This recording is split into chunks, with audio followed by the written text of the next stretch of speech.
Oh bon, ben voilà. Oh.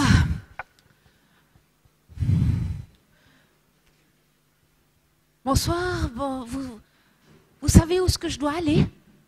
Non? Non? Ah bon? Bon. Oh, puis en plus c'est lourd, puis je suis déjà monté tous ces escaliers. Oh. Oh. Oh. Bonsoir, excusez-moi. Est-ce que vous savez où est l'accueil? Non. Ok. Bon. Mais il n'y a même pas de panneau, je ne sais même pas où je dois aller. Bonsoir, excusez-moi. Est-ce que vous savez où je dois aller? Non. Ok. Bon. Bonsoir, monsieur, excusez-moi, est-ce que vous savez où je dois aller? Eh ben non, je sais pas. Vous savez pas non plus, mais... Oh, mais moi, je sais même pas. Puis, vous faites quoi, tout cela, vous? Vous attendez? Bon, bonsoir. Est-ce que vous savez où je dois aller? Non, pas vraiment. Pas vraiment. Puis, vous attendez quoi? Vous faites quoi? J'attends... Vous attendez? Vous attendez aussi? Ok, bon. Hop, là.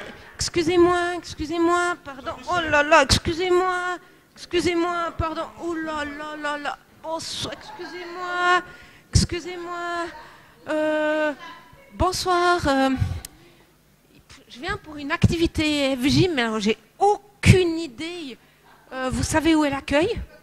Ben non. Non, ok. Peu plus. Bon, ok. Vous savez si c'est bien ici? Oui, je pense, hein, je ne suis pas très sûre, mais je pense que oui. Ok. Puis vous-même, vous faites quoi? Vous faites quoi là? Bon, moi j'attends quelqu'un. Vous attendez quelqu'un? Ok. Bon.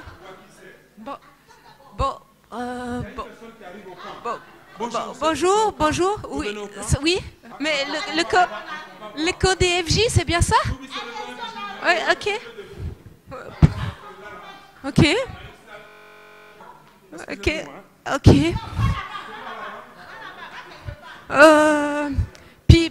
Puis, va seulement. Où? Je dois aller où?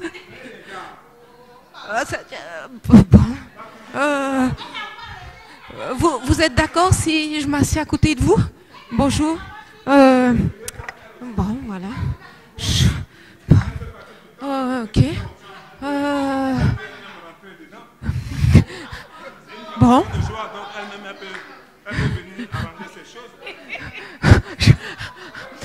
Voilà.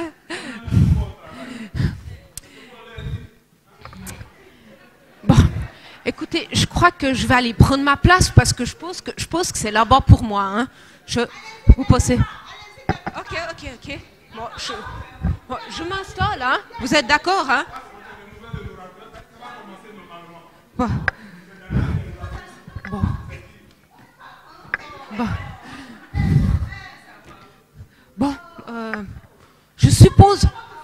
Je suppose que c'est là. Maintenant, on va voir le nom des enfants. Cherche une place pour chacun. La dame qui est venue. Sous vos applaudissements.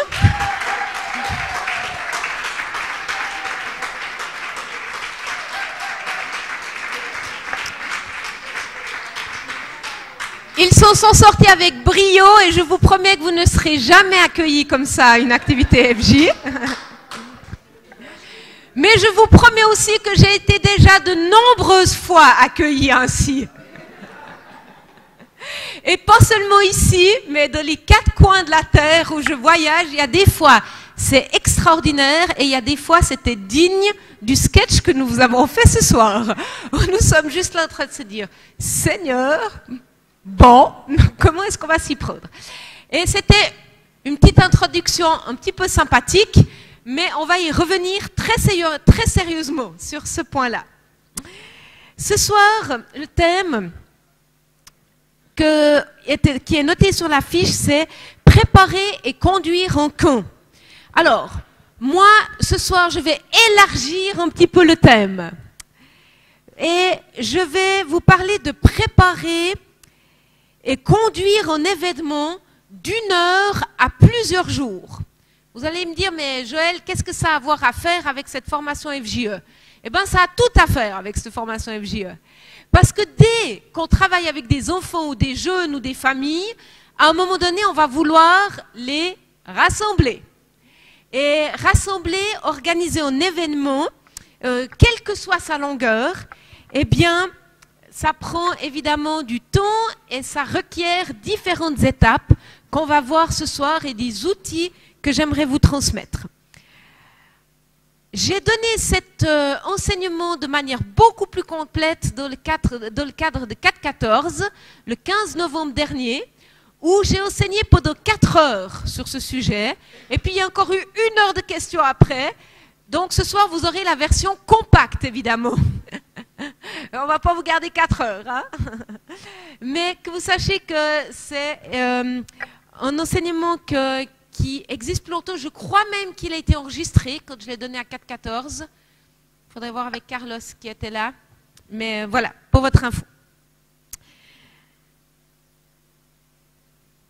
Au niveau des événements qu'on a été appelé à organiser, j'aimerais juste vous en citer un ou deux dans lesquels vous avez été liés ou que vous pourrez découvrir aussi tout prochainement.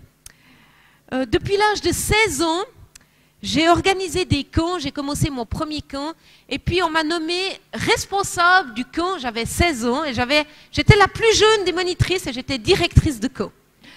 J'ai trouvé qu'ils avaient bien confiance en moi, mais pour vous dire que ça fait maintenant très très longtemps que je suis impliquée dans l'organisation d'événements et de camps. Et ces camps, ils ont grandi, et ça a terminé par un camp de Pâques qu'on a appelé les services Pâques, dont je vous ai déjà parlé, jusqu'à 1000 participants sur 6 jours.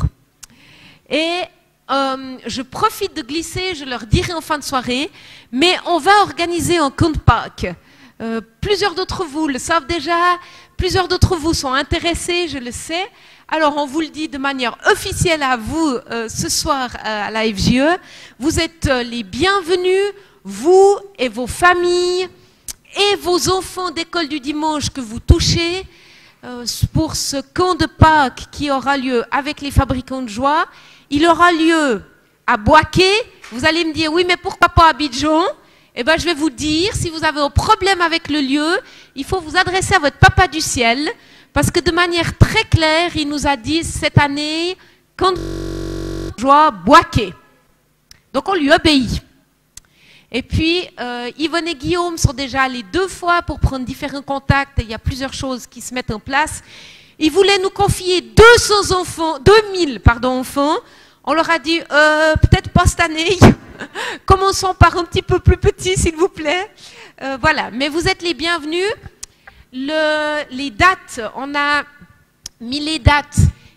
On sait que chaque église a son programme à Pâques. Sur le week-end, on le sait. Donc, notre camp va commencer le lundi de Pâques. Donc, après le vendredi saint, le dimanche et le lundi, on commence le lundi 2 avril. C'est le lundi 2 avril, le mardi 3 avril et le mercredi 4 avril. C'est 3 jours complets à Boaké. Si vous voulez plus d'informations, vous pouvez sans autre vous approcher de Guillaume et Yvonne qui vous donneront plus d'infos et des inscriptions. Vous pouvez venir, vous tout seul en tant qu'étudiant de la FJE.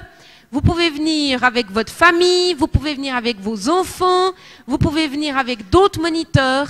C'est comme vous voulez. Moi, j'ai envie de dire, c'est demander à Dieu ce qu'il en pense. D'accord? Demandez à Dieu, est-ce que c'est ma place d'y aller? Est-ce que c'est pas ma place? Et si c'est ma place, avec qui? Ou bien qui c'est que je pourrais inviter pour participer à cela? Tout ce que vous avez entendu pendant toutes ces semaines et tout ce que vous allez entendre, eh bien, on va le vivre sur 3 jours. Alors, soyez les bienvenus. Ça tombe sur normalement les vacances des enfants qui suivent le programme ivoirien. Pour ceux qui suivent le programme français, nous, on a fait des demandes de congés, voilà, pour que nos enfants puissent venir avec nous. J'avais envie de vous donner une petite vidéo sur justement qu'est-ce que c'est ces services Pâques, ces camps de Pâques, tels qu'on les a développés et qu'on les vit. Donc, nous avons appelé nos camps de Pâques des services Pâques avec le jeu de mots service Pâques qui sont en informatique quand vous mettez à jour vos programmes. C'était pour dire qu'on met à jour finalement les gens, la population, parce que chez nous, Pâques, quand vous demandez les gens de la rue, c'est quoi Pâques? Ils vont vous dire c'est des lapins au chocolat. Ils vont vous répondre c'est des congés, je peux dormir plus longtemps, mais c'est de moins en moins relié finalement à la notion ce que c'est Pâques. Et puis, comme vous le savez, en tant que chrétien, c'est une de nos plus belles fêtes, hein, Pâques.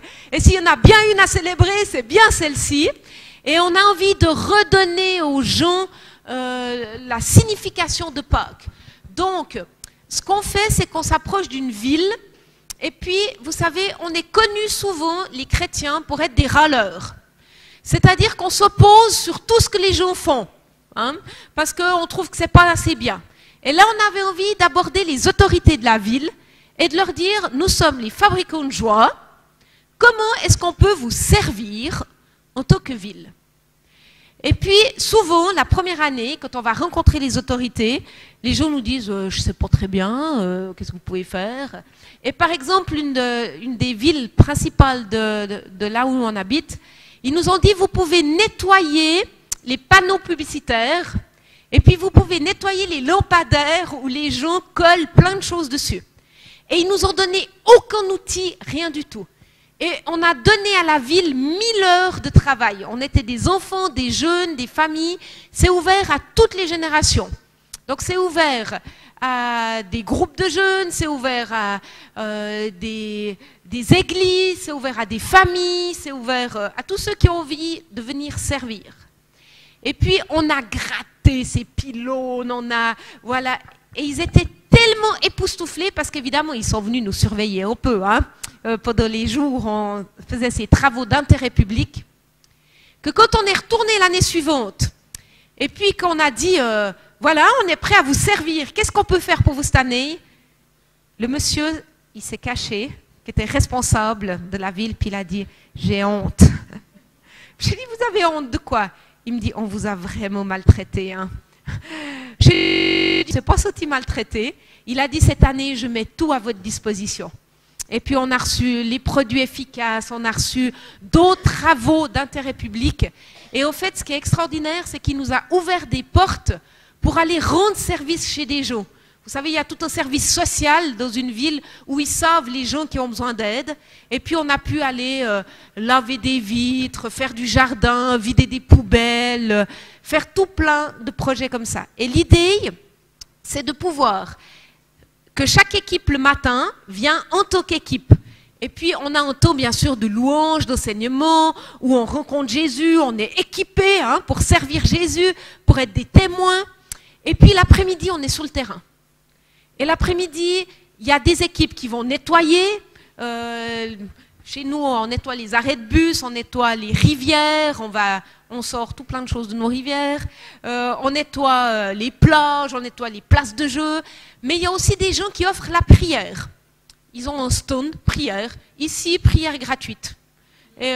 Ou qui distribuent des Bibles qui ont été décorées.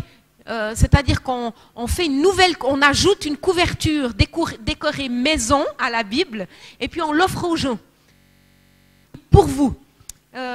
Ou bien on va dans les supermarchés, parce que dans notre pays, au supermarché, on ne met pas les courses dans les sachets, c'est nous qui devons faire ça. Alors les gens, ils sont tout contents qu'ils aient des gens qui emballent en fait leurs courses. Voilà, on sert, mais il y a aussi des gens qui offrent des animations pour les enfants dans les quartiers, qui offrent des jeux, qui offrent des goûters, qui vont en contact avec la population, qui font des sondages. N'importe quelle idée est bonne. Même une fois, une équipe, ce qu'ils ont fait, et ça a été puissant, ils ont pris des Bibles de plein de langues différentes, des gens qui sont de la rue. Et puis, ils ont pris une chaire, hein, où votre pasteur prêche le dimanche, ils ont mis des roulettes à la chaire, et puis ils se promenaient dans les rues, ils s'arrêtaient, et ils lisaient la Bible. Et puis, ça a tellement touché les gens. Et vous savez l'impact de la lecture de la parole biblique. Hein? Ils ont lu la Bible. Pendant des heures et des heures et des heures, ils ont lu la Bible. Et les gens les interpellaient. Puis quand les gens les interpellaient, ils leur disaient, tu veux lire la Bible toi aussi en bout? Et il y a des gens qui ont commencé à lire la Bible pour la première fois et qui ont rencontré Dieu. Rencontrer Dieu en lisant la Bible. Et puis après, on leur demandait, c'est quoi votre langue? Et puis on cherchait si on avait la Bible dans leur langue et ils pouvaient lire la Bible dans leur langue maternelle. Enfin voilà, des exemples tout simples. Et puis ça a été vraiment... voilà. Maintenant, on a développé, au lieu de rassembler tout plein de monde dans une seule ville, on délocalise, c'est-à-dire qu'il y a en même temps, sur la même forme, dans 8 villes différentes. De Suisse romande. On a tous les mêmes t-shirts, des t-shirts verts, vous allez les voir. On nous appelle maintenant de la presse les petits bonhommes verts, parce que ça fait 10 ans maintenant qu'on vient tous les Pâques, voilà, tous les week-ends de Pâques pour ça.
C'était juste pour vous donner un petit goût.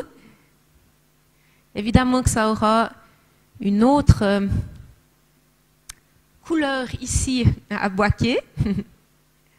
Différentes actions de service auprès de la population intergénérationnelle. Voilà. On a aussi organisé différents événements internationaux. Et puis le dernier en date a eu lieu ici, comme vous le savez, je vous en ai déjà parlé. En 2016, ça avance, hein, force de dire il y a une année, mais bientôt ça fait une année et demie, à la Sablière. Et vous savez qu'on a rassemblé, je ne veux pas exagérer, mais on était une quarantaine de nations finalement. Je regarde, c'est juste, hein. On était une quarantaine de nations. Et puis, on a vécu une semaine inoubliable de nos 40 ans des Fabricants de Joie. Alors là, c'était pour moi qui ai piloté aussi cet événement avec l'équipe des Fabricants de Joie ici, qui se sont donnés tant et plus pour réussir cet événement. Ça a été une expérience aussi nouvelle pour moi, d'apprendre à travailler avec une autre culture.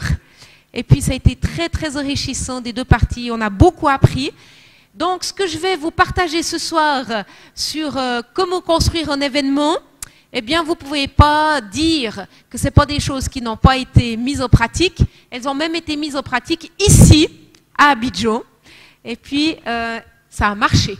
Et ça a été plus que marché, ça a été un succès. Et j'aimerais vous montrer aussi, pour cela, un petit compte-rendu. Je me suis dit, allez, trop sympa de vous montrer. C'est 1 minute aussi, en français.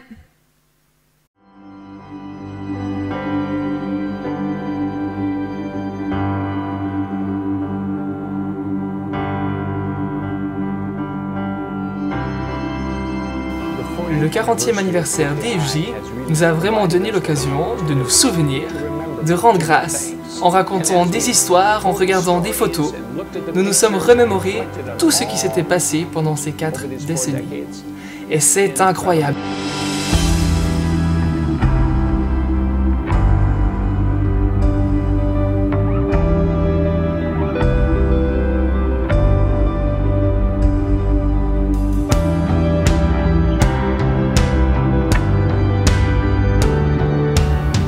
Et j'ai dû repenser à ce verset de la Bible qui dit de ne pas mépriser les petits commencements. Parce que 40 ans plus tard, alors que les gens sont venus pour remercier le Seigneur, nous réalisons que plusieurs centaines de milliers de jeunes et de familles dans différentes nations ont été impactés par ce ministère et par le Seigneur lui-même.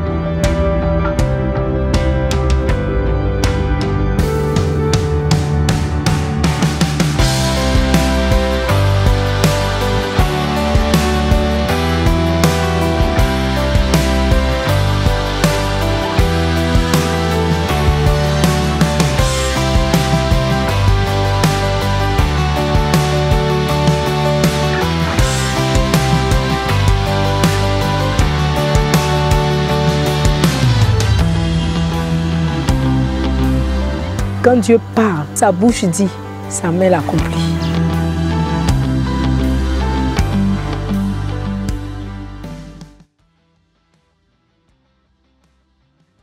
Vous avez en tout cas dû reconnaître 3-4 personnes que vous avez côtoyées pendant ces derniers mois, n'est-ce pas?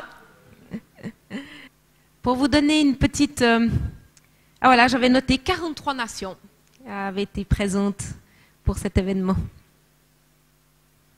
J'aimerais prendre avec vous cette première phase quand on pense à un événement. Là, vous avez vu 2 produits finis, hein, des images qu'on prend tout au long de l'événement et puis à la fin on monte, puis tout le monde dit « Waouh, c'est beau, c'est super ». Mais qu'est-ce qu'il faut pour en venir à ça et ne pas être mort et épuisé à la fin? Ou bien être tellement dégoûté qu'on ne veut plus jamais réorganiser un événement ainsi parce qu'on n'en peut plus.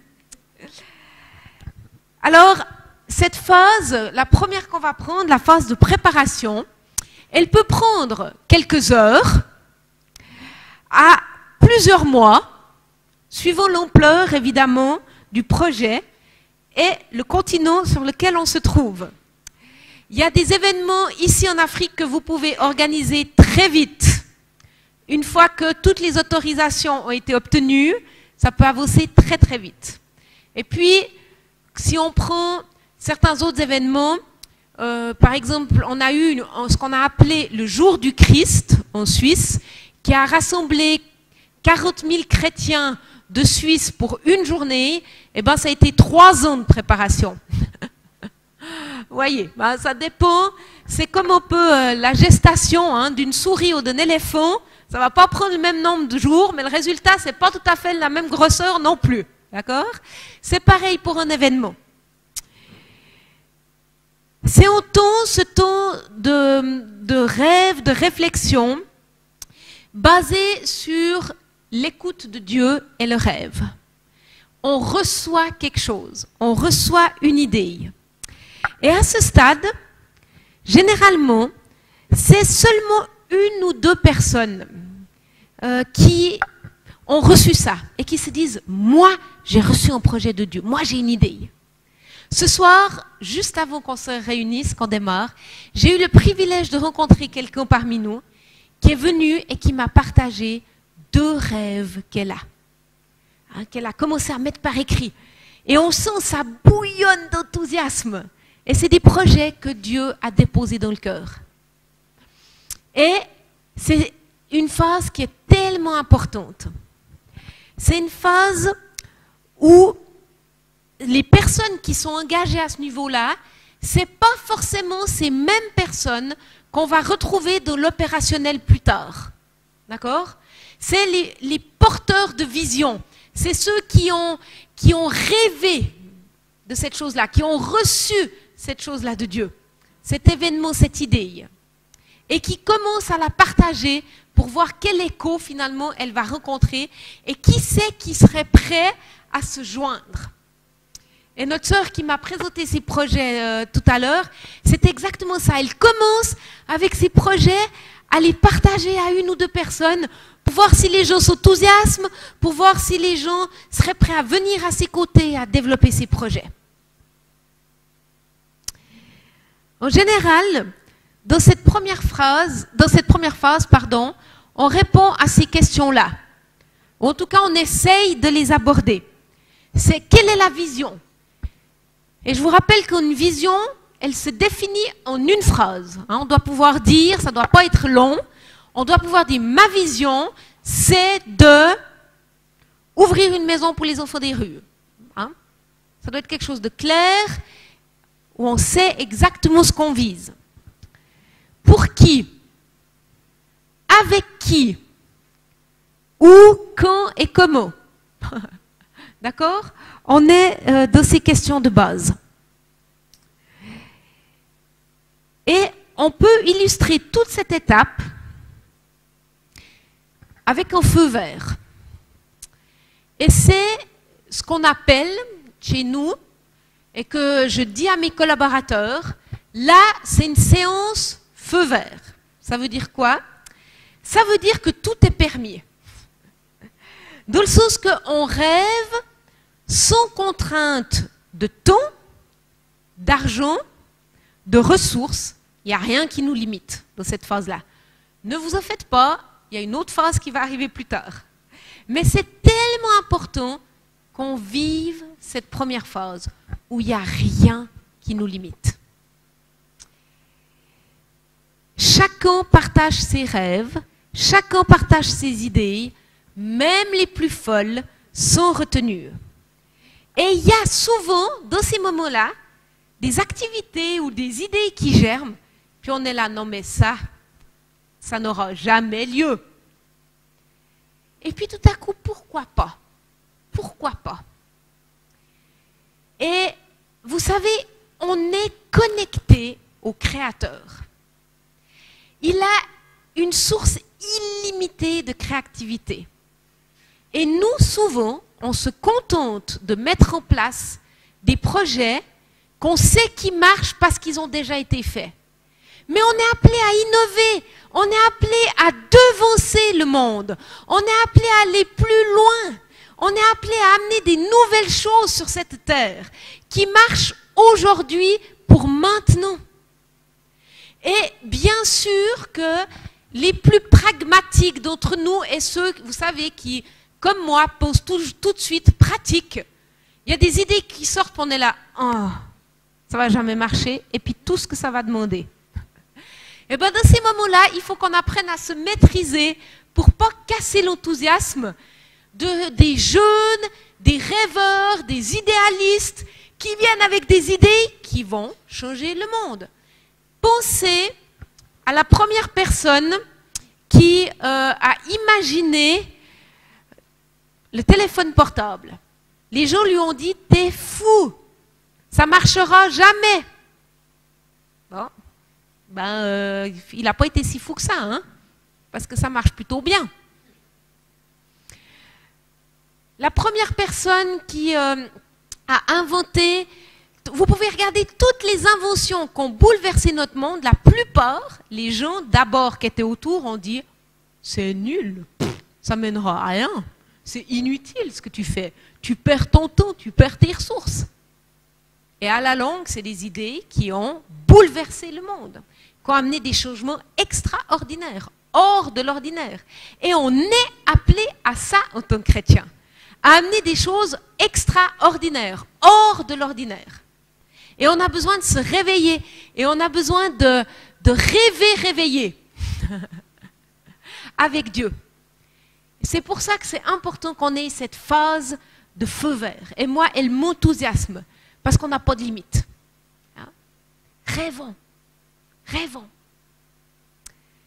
Et il y a après une autre phase qui va arriver. Mais il y a des choses qui vont naître dans cette partie feu vert, vous verrez, qui vont pouvoir se passer parce qu'elles sont au cœur du projet de Dieu. Dans cette phase, on reconnaît la richesse et l'apport de la collaboration, du partage. On est dans l'écoute et le partage. On travaille en équipe.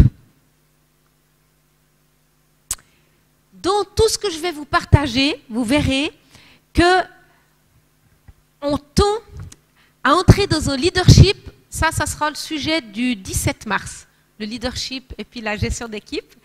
Mais on en touche déjà un tout petit peu ce soir sur la prise de décision équilibrée. Et puis on démontre comment est-ce qu'on veut travailler en équipe. Et le travail en équipe, c'est une clé si on veut qu'un événement soit durable sur des années et soit une réussite. Avant chaque activité, bien sûr qu'il est important de réunir son équipe de responsables, que ce soit des responsables à deux. Je vous l'ai dit, dans les Fabricants de joie, nous on aime prendre des jeunes adultes et des adolescents avec nous dans les équipes de responsables, et des adultes bien sûr, le nombre de fois nécessaire à la préparation. Plus on passera du temps ensemble avec Dieu, plus on va être efficace et plus on va être à même de parer à des tensions quasi inévitables quand on organise un événement. Il arrive, vous avez vu au début de la soirée le sketch qu'ils ont fait. Alors bien sûr, c'était au sketch, hein, mais le genre d'excitation qu'il y avait au début là, quand on est au début d'un événement, c'est souvent ça. On court dans tous les sens avec tout ce qu'il y a à mettre en place. Si on veut que notre équipe, elle tienne bon, et puis que relationnellement, on soit fort, on a besoin de bâtir nos équipes, de former nos équipes. Et je peux vous dire, l'équipe des Fabricants de joie de Côte d'Ivoire, pour organiser l'événement qu'on vous a montré avec ces 43 nations, on est là, waouh, c'était tellement beau. S'il n'y avait pas eu l'amitié solide qu'elles ont bâtie pendant des dizaines d'années, eh bien, je ne pense pas qu'elles seraient assises dans cette salle ce soir. Je pense que c'est leur amitié à toutes et leur amour et leur engagement les unes envers les autres qui a dit on tiendra bon pendant cet événement parce qu'on s'aime et parce qu'on a choisi de s'aimer jusqu'au bout, qui ont fait qu'elles ont pu passer parmi toutes les difficultés et tout ce qui nous est arrivé à la figure qu'on n'avait pas prévu. Et ça nous est arrivé aussi dans nos organisations d'événements où tout à coup vous êtes confronté à une pression extérieure. Et c'est à la qualité de votre solidité en tant qu'équipe que l'événement va être une réussite ou non. Et le relationnel est tellement important pour Dieu. La manière dont l'équipe de responsables va s'honorer, va se parler, va se montrer en public, parce qu'évidemment, on va se montrer, eh bien, va donner le ton à tout l'événement. Et dans un compte-pas qu'on a organisé, le Seigneur nous a dit clairement, je veux qu'en tant qu'équipe de responsables, vous vous serviez les uns les autres et que vous preniez un grand soin à ça pendant ce cas. Alors, ce qui fait qu'on s'ouvrait les portes. Je sais, mon collègue, avec qui je dirigeais, il aimait beaucoup le café. Donc, je lui amenais un café le matin, celui qu'il aimait. On a vraiment mis un accent très particulier sur le service les uns des autres. À la fin du camp, dans la majorité des bilans des participants, alors qu'on l'a vraiment fait de tout cœur et qu'on a organisé plein d'activités, dans le 3/4 des bilans des participants, ils nous ont mis, on a été touchés de la manière dont vous vous êtes servis les uns des autres. Ils ont vu, et puis on leur a jamais dit, t'as vu, j'apporte le café à mon collègue. Jamais on a dit ça. On l'a fait. Et puis les gens ont capté ça, et ça a donné un ton à l'événement juste incroyable, parce que tout le monde s'est mis à servir tout le monde. Parce qu'on a donné le modèle.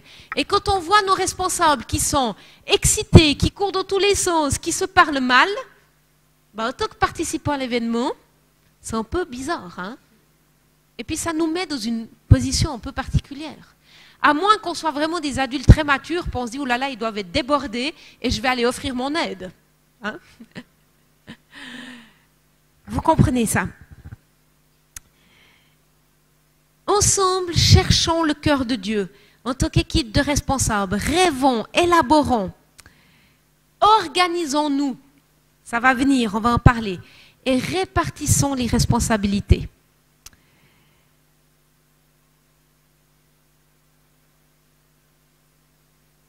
Voilà, dans une réunion de responsables, ce qu'on peut faire. Quelques idées.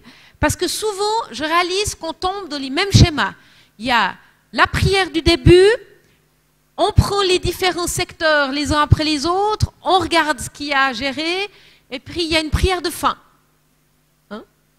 Il y a plein d'autres choses qu'on peut faire quand on se retrouve en tant qu'équipe d'organisation.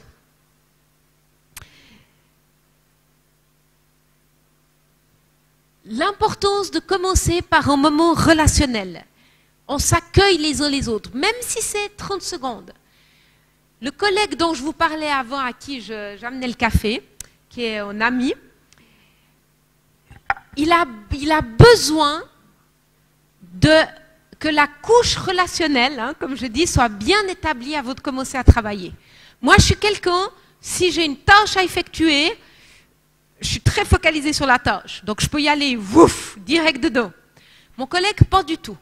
Et j'ai dû apprendre une fois. Parce qu'il est arrivé à un retard, à une séance, qu'on devait mener les deux. Et puis, il devait commencer, puis il n'était pas là.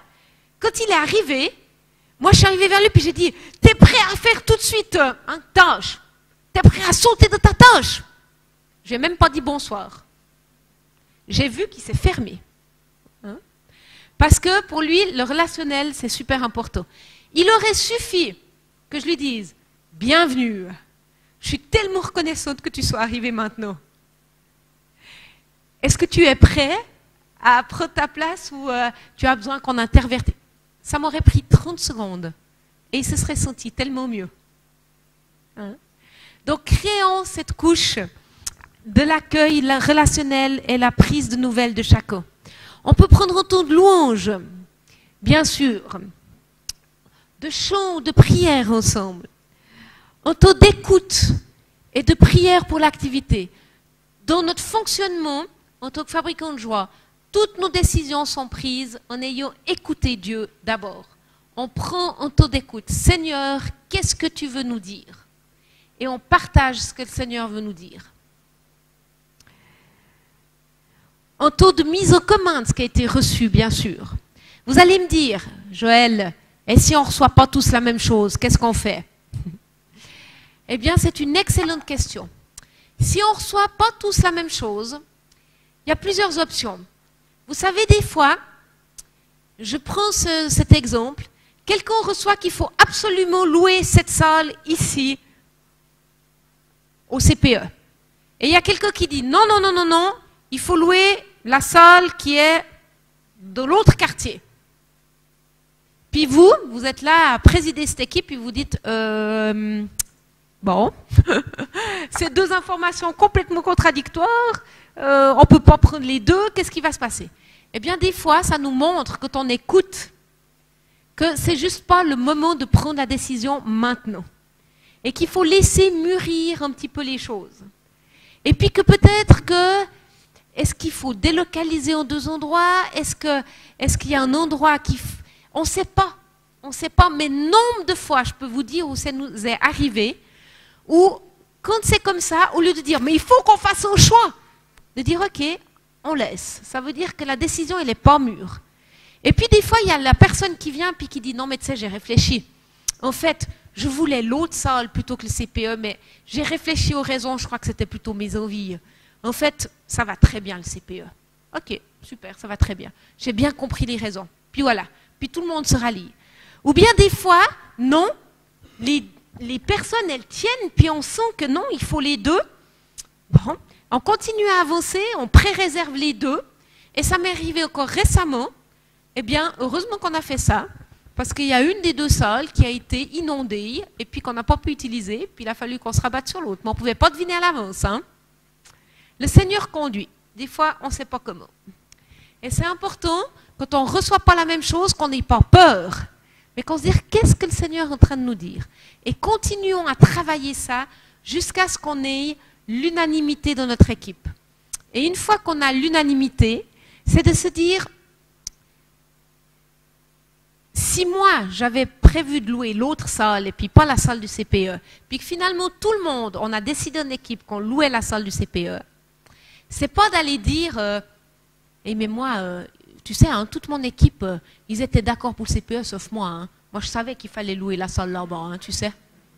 Il n'y a rien de tel pour détruire une équipe. Quand on arrive à un consensus, à l'unanimité, eh bien, tous les membres de l'équipe, et moi je le demande, j'y reviendrai après, on se tient à ça. D'accord? Et on respecte la décision qui a été prise dans notre équipe et on est solidaire de cette équipe jusqu'au bout de la décision qui a été prise. Et on ne va pas aller dire « oui, mais moi je savais que… Hein » ou bien « non, mais c'était mon idée ». Et ça, la loyauté, la fidélité à une équipe, c'est très, très, très important. Sinon, on permet à l'ennemi de venir semer la division. Et il ne va pas se gêner. Les temps de feu vert, où on prend des temps pour rêver. Les temps de feu rouge, j'y viendrai. On va y aborder tout de suite. Les temps d'intercession. Des temps en équipe. Des temps en équipe où simplement on prend le temps de partager un repas ou de partager une collation ou de faire quelque chose où on n'est pas forcément en train de travailler. Hein.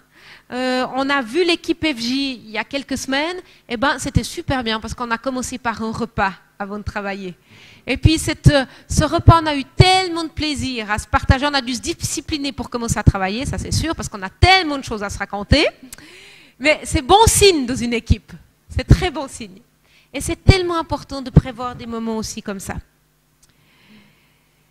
Des temps de prière les uns pour les autres, de nourrir notre équipe et les relations de notre équipe. On peut avoir des temps de briefing où on va donner des infos. Par exemple, évidemment, ces différents moments d'une réunion, c'est quand tous ces points qui sont avec les carrés rouges que je viens de vous citer, c'est quand on a le temps, quand on a des réunions de préparation. Quand on est à le jour J de la réunion et que l'événement va commencer dans 1 heure, on ne va pas prendre toutes ces étapes évidemment. On est plutôt dans un briefing où là on est clairement dans une séance, ce que j'appelle feu rouge. Et qu'est-ce que c'est une séance feu rouge? C'est qu'on ne va plus commencer à rêver et puis où tout est permis et possible. Pas du tout. Là, la séance feu rouge de briefing, c'est est-ce que l'accueil est en place? Est-ce que le parking est en place? Je vous rappelle qu'on commence à 18h précises. Hein? On est dans le briefing, donc on donne juste les informations qu'il faut, très brièvement. Et puis les réponses, c'est oui, non, oui, non, oui, non. Et puis, on continue tous notre tâche. Hein? Et puis, bien sûr, si on a un briefing, on a un débriefing à la fin de la rencontre qui est très important. On peut avoir d'ailleurs plusieurs types de débriefing. On peut avoir un débriefing juste très rapide après l'événement, quand tout le monde est encore là, juste avant de se quitter. Et puis on peut avoir un débriefing quelques jours ou quelques semaines après, qui est plus long, où on prend le temps de reprendre secteur par secteur, point par point, toutes ces choses-là. On y reviendra. Quand on a fini, je l'ai dit, cette phase feu vert où on a rêvé, élaboré notre projet, on a émis plein d'idées, on a notre équipe qui est là, il y a des gens qui, après cette phase feu vert, vont quitter. Parce que eux, c'est plutôt des visionnaires. Mais ils sont moins dans l'opérationnel. Et ne mettez pas quelqu'un qui n'a pas de don dans l'opérationnel, ne le prenez pas. Ça ne sert à rien. Il a été très bon dans la phase feu vert. Il vous a aidé à poser hors cadre. Si je prends cet exemple de notre couple, vous commencez maintenant à connaître Guy de plus en plus. Il est très bon pour la phase feu vert. Excellentissime. Parce qu'il va toujours poser hors cadre. Vous vous posez comme ça petit, Guy pose 3 fois plus grand. Il est toujours en train de vous défier. Plus grand, plus haut, plus profond, plus... Voilà. Et c'est génial d'avoir quelqu'un comme ça dans son équipe. Mais dès que ça arrive dans l'organisationnel, c'est mieux qu'il ne soit pas là. Et pour lui et pour vous. Et il n'y a pas de problème. Ce n'est pas une question de moins bien, de mieux. C'est comme ça.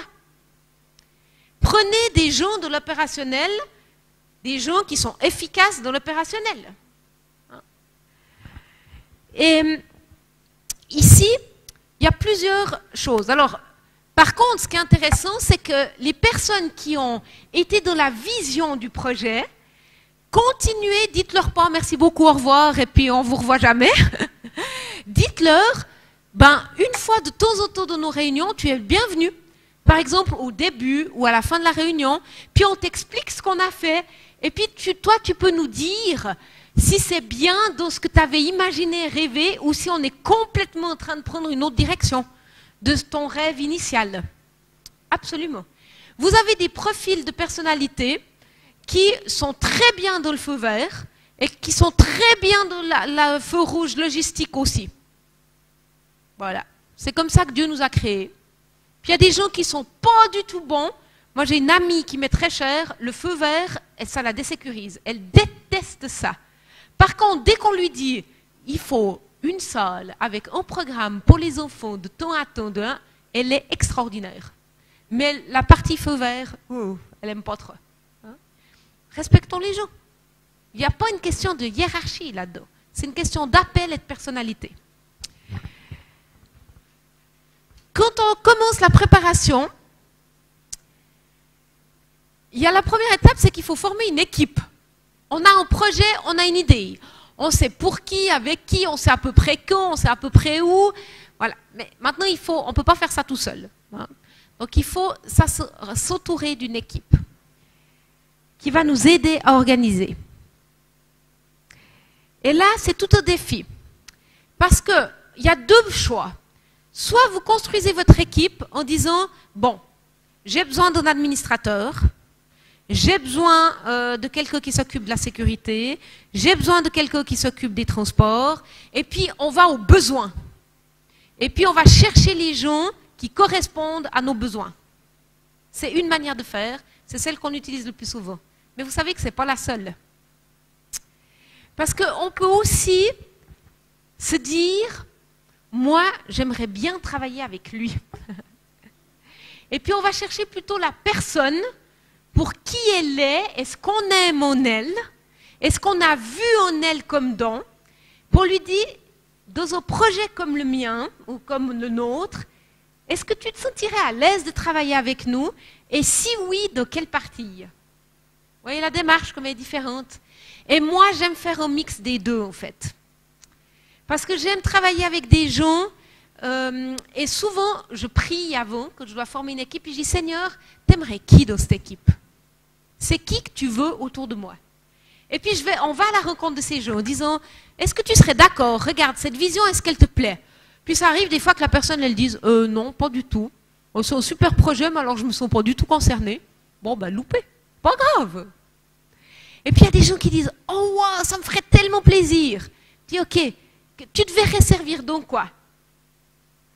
Et puis après, on se dit, bon, il nous faut vraiment quelqu'un de compétent de l'administration et de les finances, parce que sinon, on ne va jamais réussir à gérer cet événement. Je connais quelqu'un qui est doué aux finances. Est-ce que tu serais d'accord de te lancer dans un... D'accord? Vous voyez cet équilibre à trouver? Mais d'aller appeler des gens que le Seigneur vous envoie, ça permet de lever des nouvelles personnes. Ça permet même à des gens qui disent, quoi? Tu veux travailler avec moi? Moi, j'ai eu plusieurs fois ça. Des gens qui m'ont dit, tu veux que je vienne de ton équipe? Mais je ne suis pas capable. Mais oui, tu es capable. Et puis des gens qui se découvrent à faire des choses qu'ils ne se seraient jamais cru capables de faire. Parce que nous, le Seigneur nous a aidés à discerner ces dons dans cette personne. Et je l'ai fait pour Pâques, hein, avec quelqu'un qui est dans cette salle-là. J'ai dit, je te veux de mon équipe. Prie pour savoir si le Seigneur confirme. Parce que dans le compte Pâques là à Boaké, j'ai envie que tu sois dans l'équipe avec nous. Hein, parce que je sens que tu as ta place.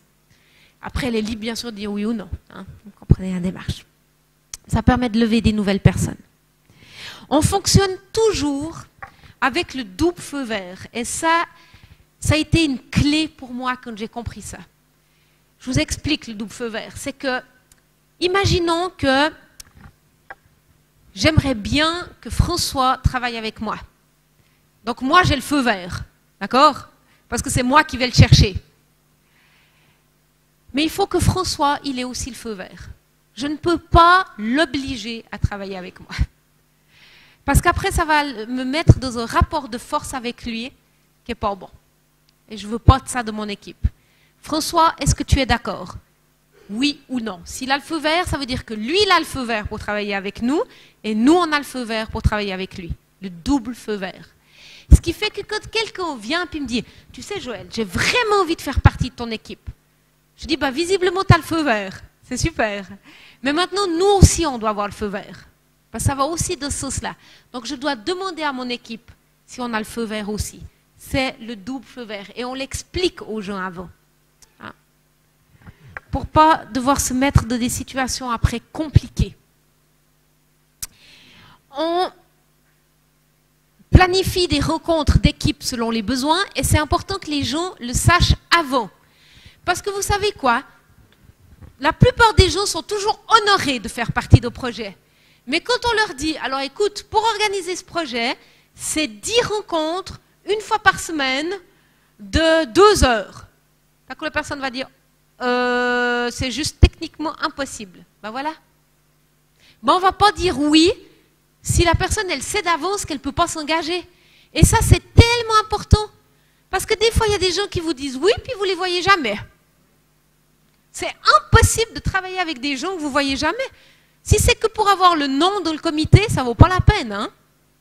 Donc, clarifiez ces choses avant. Et si vous devez estimez plus. Parce que c'est toujours plus facile d'annuler une réunion que d'en ajouter une. Hein? Donc, dites, ce projet, je pense que vous dites, non mais en 8 séances, on doit y arriver de travail. Alors, dites 10. Vous dites, bah écoute, j'ai l'impression qu'il nous faudra 10 séances de 2 heures. Voilà. Et puis la personne, elle sait, et elle s'engage en sachant. Vous estimez, mais c'est important. Définir le cadre de travail de l'équipe. Une fois, à la première rencontre, quand vous avez à peu près vos gens, ils sont intéressés, moi, jamais la première rencontre, c'est une rencontre définitive où ils sont engagés dans le projet à 100%. Après cette première rencontre, ils ont toujours le choix de dire non. Pourquoi? Parce que j'explique comment on veut travailler. Et souvent, vous savez, on a des attentes, mais on ne les exprime pas. Comment vous voulez que quelqu'un sache vos attentes si vous ne les exprimez pas? Et elles sont tellement différentes. C'est important de dire, moi j'aime prendre ce temps de partager les valeurs. Voilà les valeurs de l'équipe qui sont importantes pour moi. Je vous en cite quelques-unes. Le partage, l'authenticité, l'engagement. Évidemment, à moins d'une catastrophe, d'une maladie, clouée au fond du lit, d'un accident, on est bien d'accord. Mais sinon, je l'exprime, je m'attends à ce que nos réunions de travail, vous soyez là du début à la fin. Et que si vous avez un empêchement majeur, parce que ça arrive, hein, ça peut arriver, vous le communiquez avant. Vous le dites, je ne pourrai pas être là parce que.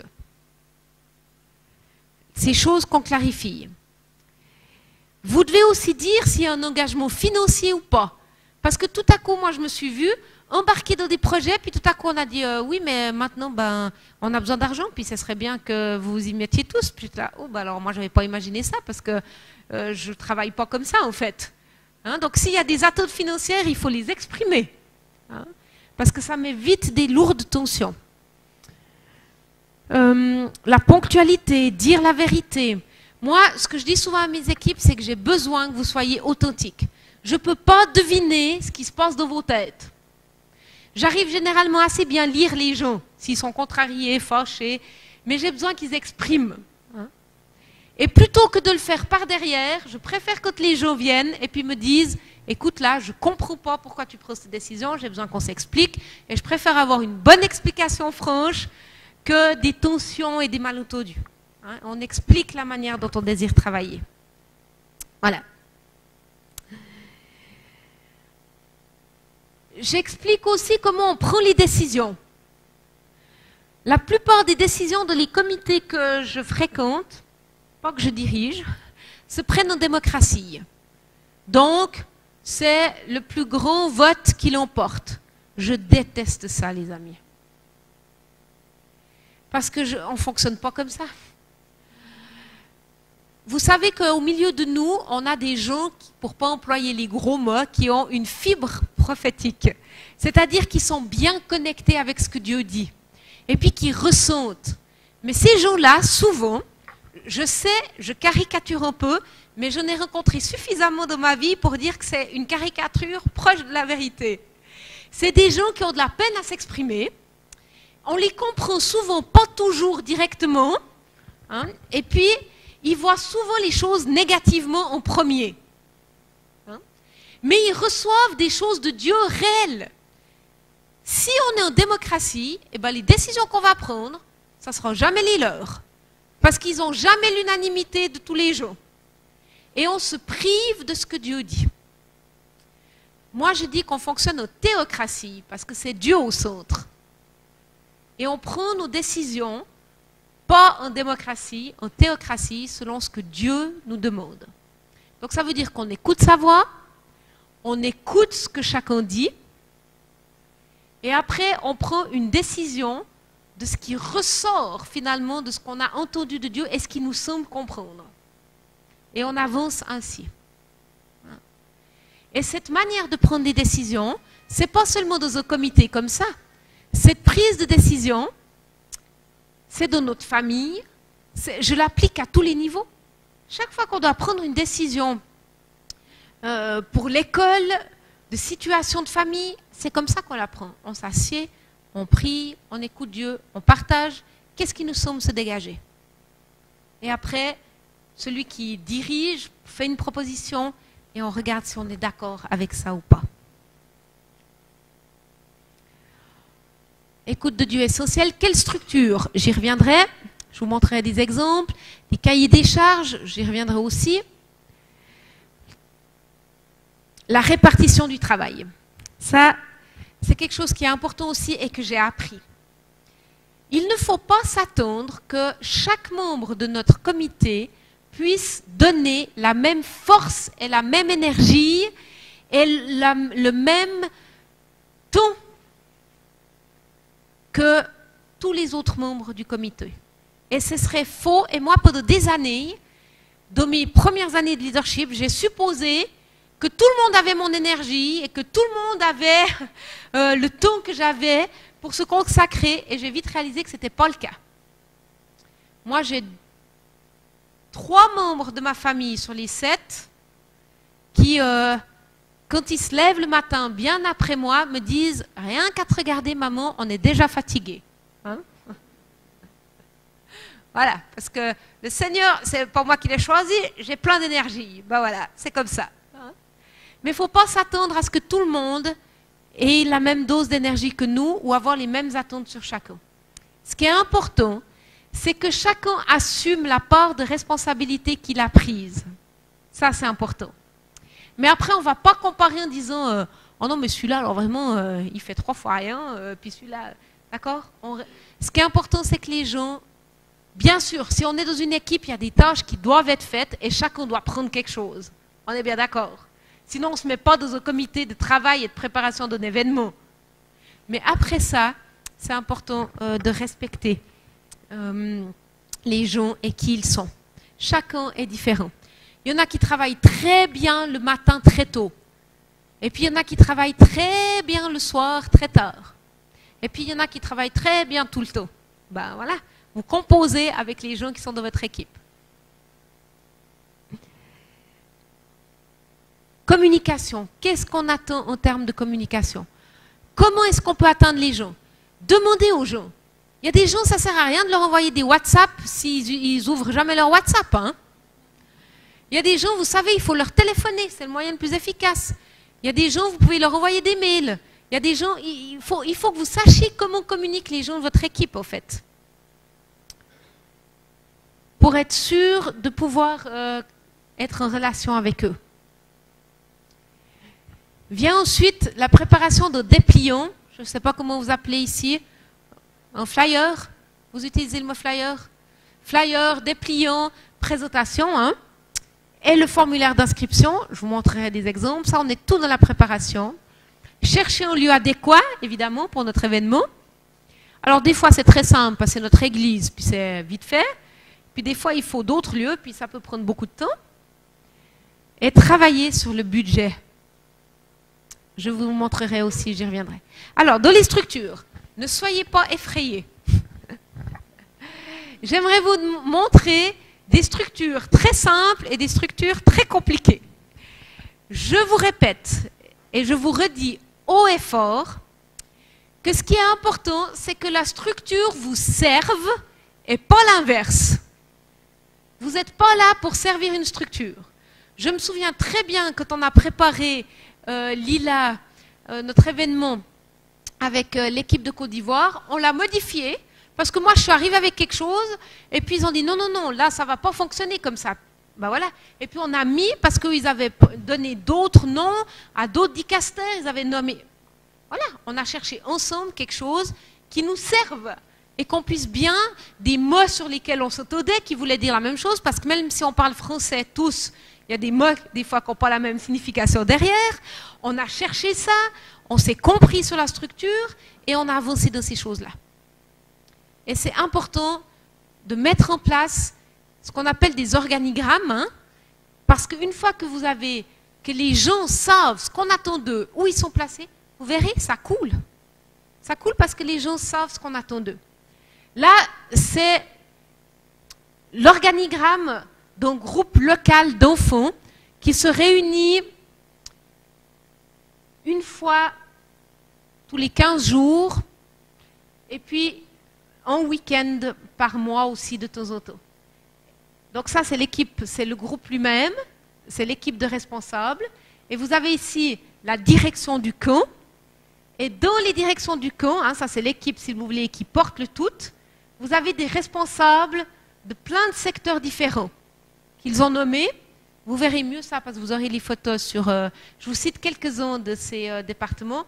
Vous avez le fun et la détente, donc les jeux. Vous avez les locaux, quelqu'un qui s'occupe des locaux. Puis vous voyez là, ils mettent le nom de ces personnes qui s'occupent de ça. Hein. Le fun et la détente, c'était Julie qui s'en occupait. Le programme, la communication, l'administration, la technique, les déplacements, les actions extérieures, parce que c'est un groupe qui va faire de l'évangélisation à l'extérieur. Les plus, je pense que c'est tout ce qu'ils ne savaient pas où mettre.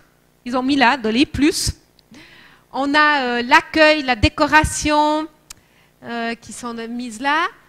On a ici l'hygiène et différentes, les repas qui sont ici. Et on a détaillé ce que ça voulait dire. Hein. Gestion de la cuisine, faire les courses, la présidence des repas, les services aux tables, les pauses. Voilà, c'est détaillé. Et finalement, sur cet organigramme, chacun a son poste. Et puis, chaque responsable de ces différents secteurs fait partie de l'équipe de responsables. Après, bien sûr, c'est que le responsable qui fait de ces différents secteurs qui fait partie de l'équipe qui mène. Chacun, après, a des gens pour l'aider, bien sûr, et a sa propre équipe. Hein. Ça, c'est un modèle. Vous avez un autre, un peu plus simple, qui reprend un peu la même chose, et qui est l'organigramme de base d'une équipe des fabricants de joie. Chaque fois que vous aurez un événement fabricant de joie, de n'importe quelle forme, on travaille avec deux structures. Et c'est notre particularité dans les FJ, c'est qu'on travaille avec deux structures. La première, c'est celle que vous connaissez tous, c'est la structure d'organisation. ça reprend celle que je vous ai montrée avant. Donc on a un directeur, là on a appelé tournée, mais ça pourrait être de n'importe quel événement. Et puis on a le directeur du programme ou de projet, l'administration. Nous on appelle ça de l'EFJ la vie de famille, c'est tout ce qu'une maman fait. Repas, lessive, hein, c'est tout ce qu'une, généralement, un jour de congé, les tâches pratiques, l'infirmerie, la cuisine, voilà. Et puis le responsable spirituel qui prend tous les enseignements, louanges, intercessions, culte personnel, etc. Et le responsable de chacun de ces secteurs, donc programme, administration, vie de famille et spirituel, avec la direction, forme l'équipe de responsables. Bien sûr, après, le responsable du programme, le directeur du programme, il a plein de gens qui travaillent avec lui. Il a une équipe.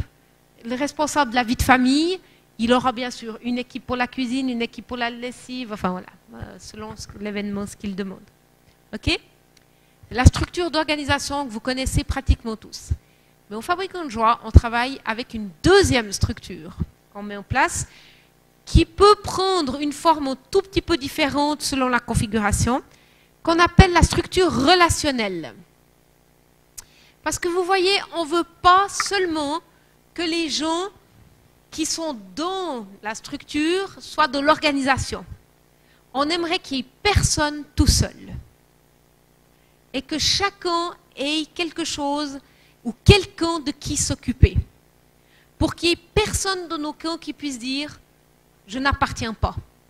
Vous savez, je suis sûre, vous vous êtes déjà retrouvés dans des événements, vous êtes nouveau, vous débarquez, vous n'avez aucune responsabilité, et puis franchement, c'est super difficile de vous intégrer, et puis de comprendre ce qui se passe, de comprendre comment ça fonctionne, parce que vous êtes nouveau, d'être connectés les uns aux autres, et vous vous sentez tellement seul. Je suis sûre que ça vous est déjà tous arrivé. Vous n'avez qu'une envie à ce moment-là, c'est de repartir vite. C'est pour ça qu'on a mis en place cette structure relationnelle. C'est comme ça. Vous avez un ado responsable et ça permet à tout le monde de faire partie. Donc vous avez de porter une responsabilité. Parce que vous savez, dans le royaume de Dieu, il n'y a pas des consommateurs et puis des acteurs. On est tous acteurs dans le royaume de Dieu. On a tous quelque chose à faire, quel que soit notre âge. Même quand on est tout petit, tout petit, tout petit, tout petit. Et c'est pour ça qu'on forme des groupes avec un ado qui est responsable. Donc, aux 13 et 16 ans. 13 et 17 ans, ça dépend. Et puis, dans ce groupe, on a un ado de 13 ans qui va prendre soin d'un pré-ado de 11 ans, qui va prendre soin d'un enfant de 9 ans, qui va prendre soin d'un enfant de 7 ans. Et ce groupe, qui est en bleu ici, on l'appelle un groupe d'action. Et c'est un groupe qui n'est pas mixte. Donc vous avez un groupe d'action gars et un groupe d'action, en violet ici, filles. Avec la même structure, où on a une ado responsable, qui a une ado de 13 ans, une pré-ado de 11 ans, un enfant de 9 ans, un enfant de 7 ans. Les âges, évidemment, c'est pour vous donner une idée. Hein. Vous comprenez? Et ces deux groupes d'action, qu'est-ce qu'ils vont faire? Eh bien, eux, ils font les tâches pratiques. Donc, tout ce qui est vaisselle, nettoyage, etc. Ils font les déplacements ensemble. Et ils dorment généralement ensemble. Donc, ce qui fait que l'enfant de 7 ans, il n'est jamais tout seul. Et il a l'enfant de 9 ans qui est responsable de lui. Et l'enfant de 9 ans, il a le pré-ado de 11 ans qui est responsable de lui. Et puis le pré-ado de 11 ans, il a l'ado de 13 ans qui est responsable de lui. Et puis l'ado responsable, il est responsable de tout son groupe. Et ces deux groupes d'action, ils sont bien sûr soutenus par un adulte homme et un adulte femme si on peut. Et ils forment, alors là ça dépend, ils forment des familles, des petites familles, il y a plusieurs termes qui sont utilisés. Et c'est des lieux d'apprentissage, c'est des cadres sécurisants. Les deux adultes Les deux adultes, ils sont là pour soutenir, encourager, mettre la main à la pâte. Si tout à coup, ces groupes d'action, ils ont une montagne de vaisselle, eh bien évidemment qu'on va aider, on va soutenir, on va être là, on va vérifier que tout aille bien. On est là pour aider et soutenir, mais ce n'est pas nous qui faisons le travail. Les cultes personnels, enfin c'est plus tellement des cultes personnels puisqu'ils sont en groupe. Les temps de méditation en groupe, ça se passe dans les groupes d'action. Mais par exemple, un jour, on peut dire, nous en tant qu'adultes, moi, je te prends l'enfant de 7 ans et de 9 ans.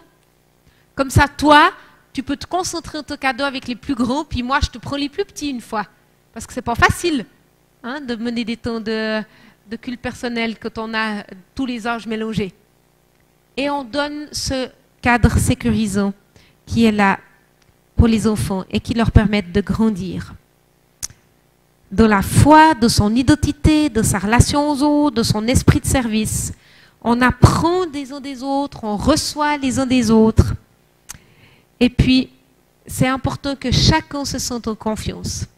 Un lieu de formation idéal pour un ado qui commence à prendre des responsabilités, et ça portera du fruit dans sa famille, dans son école, à tous les niveaux.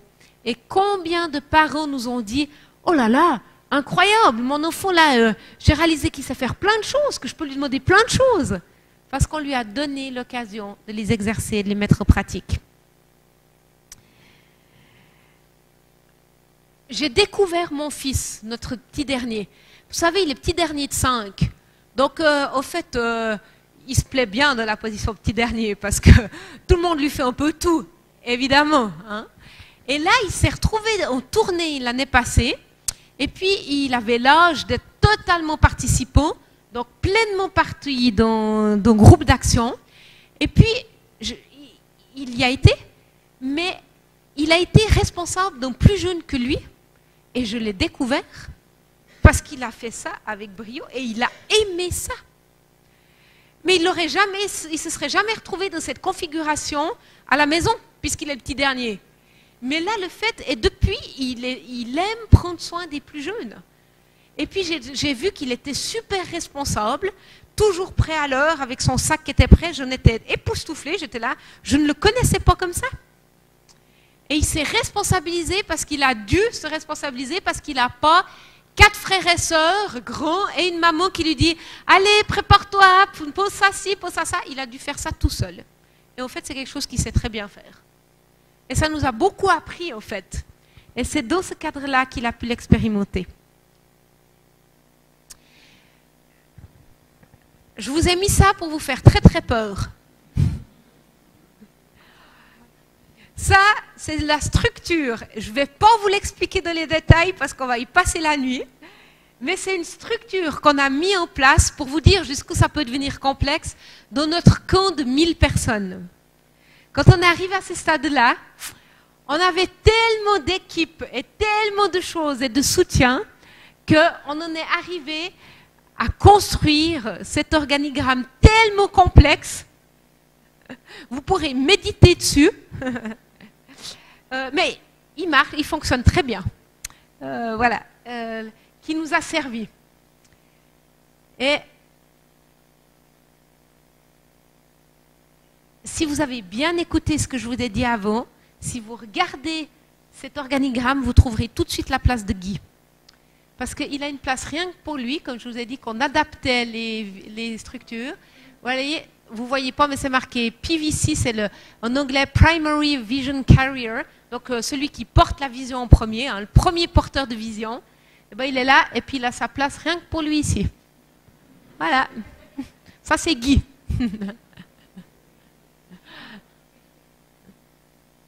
Voilà.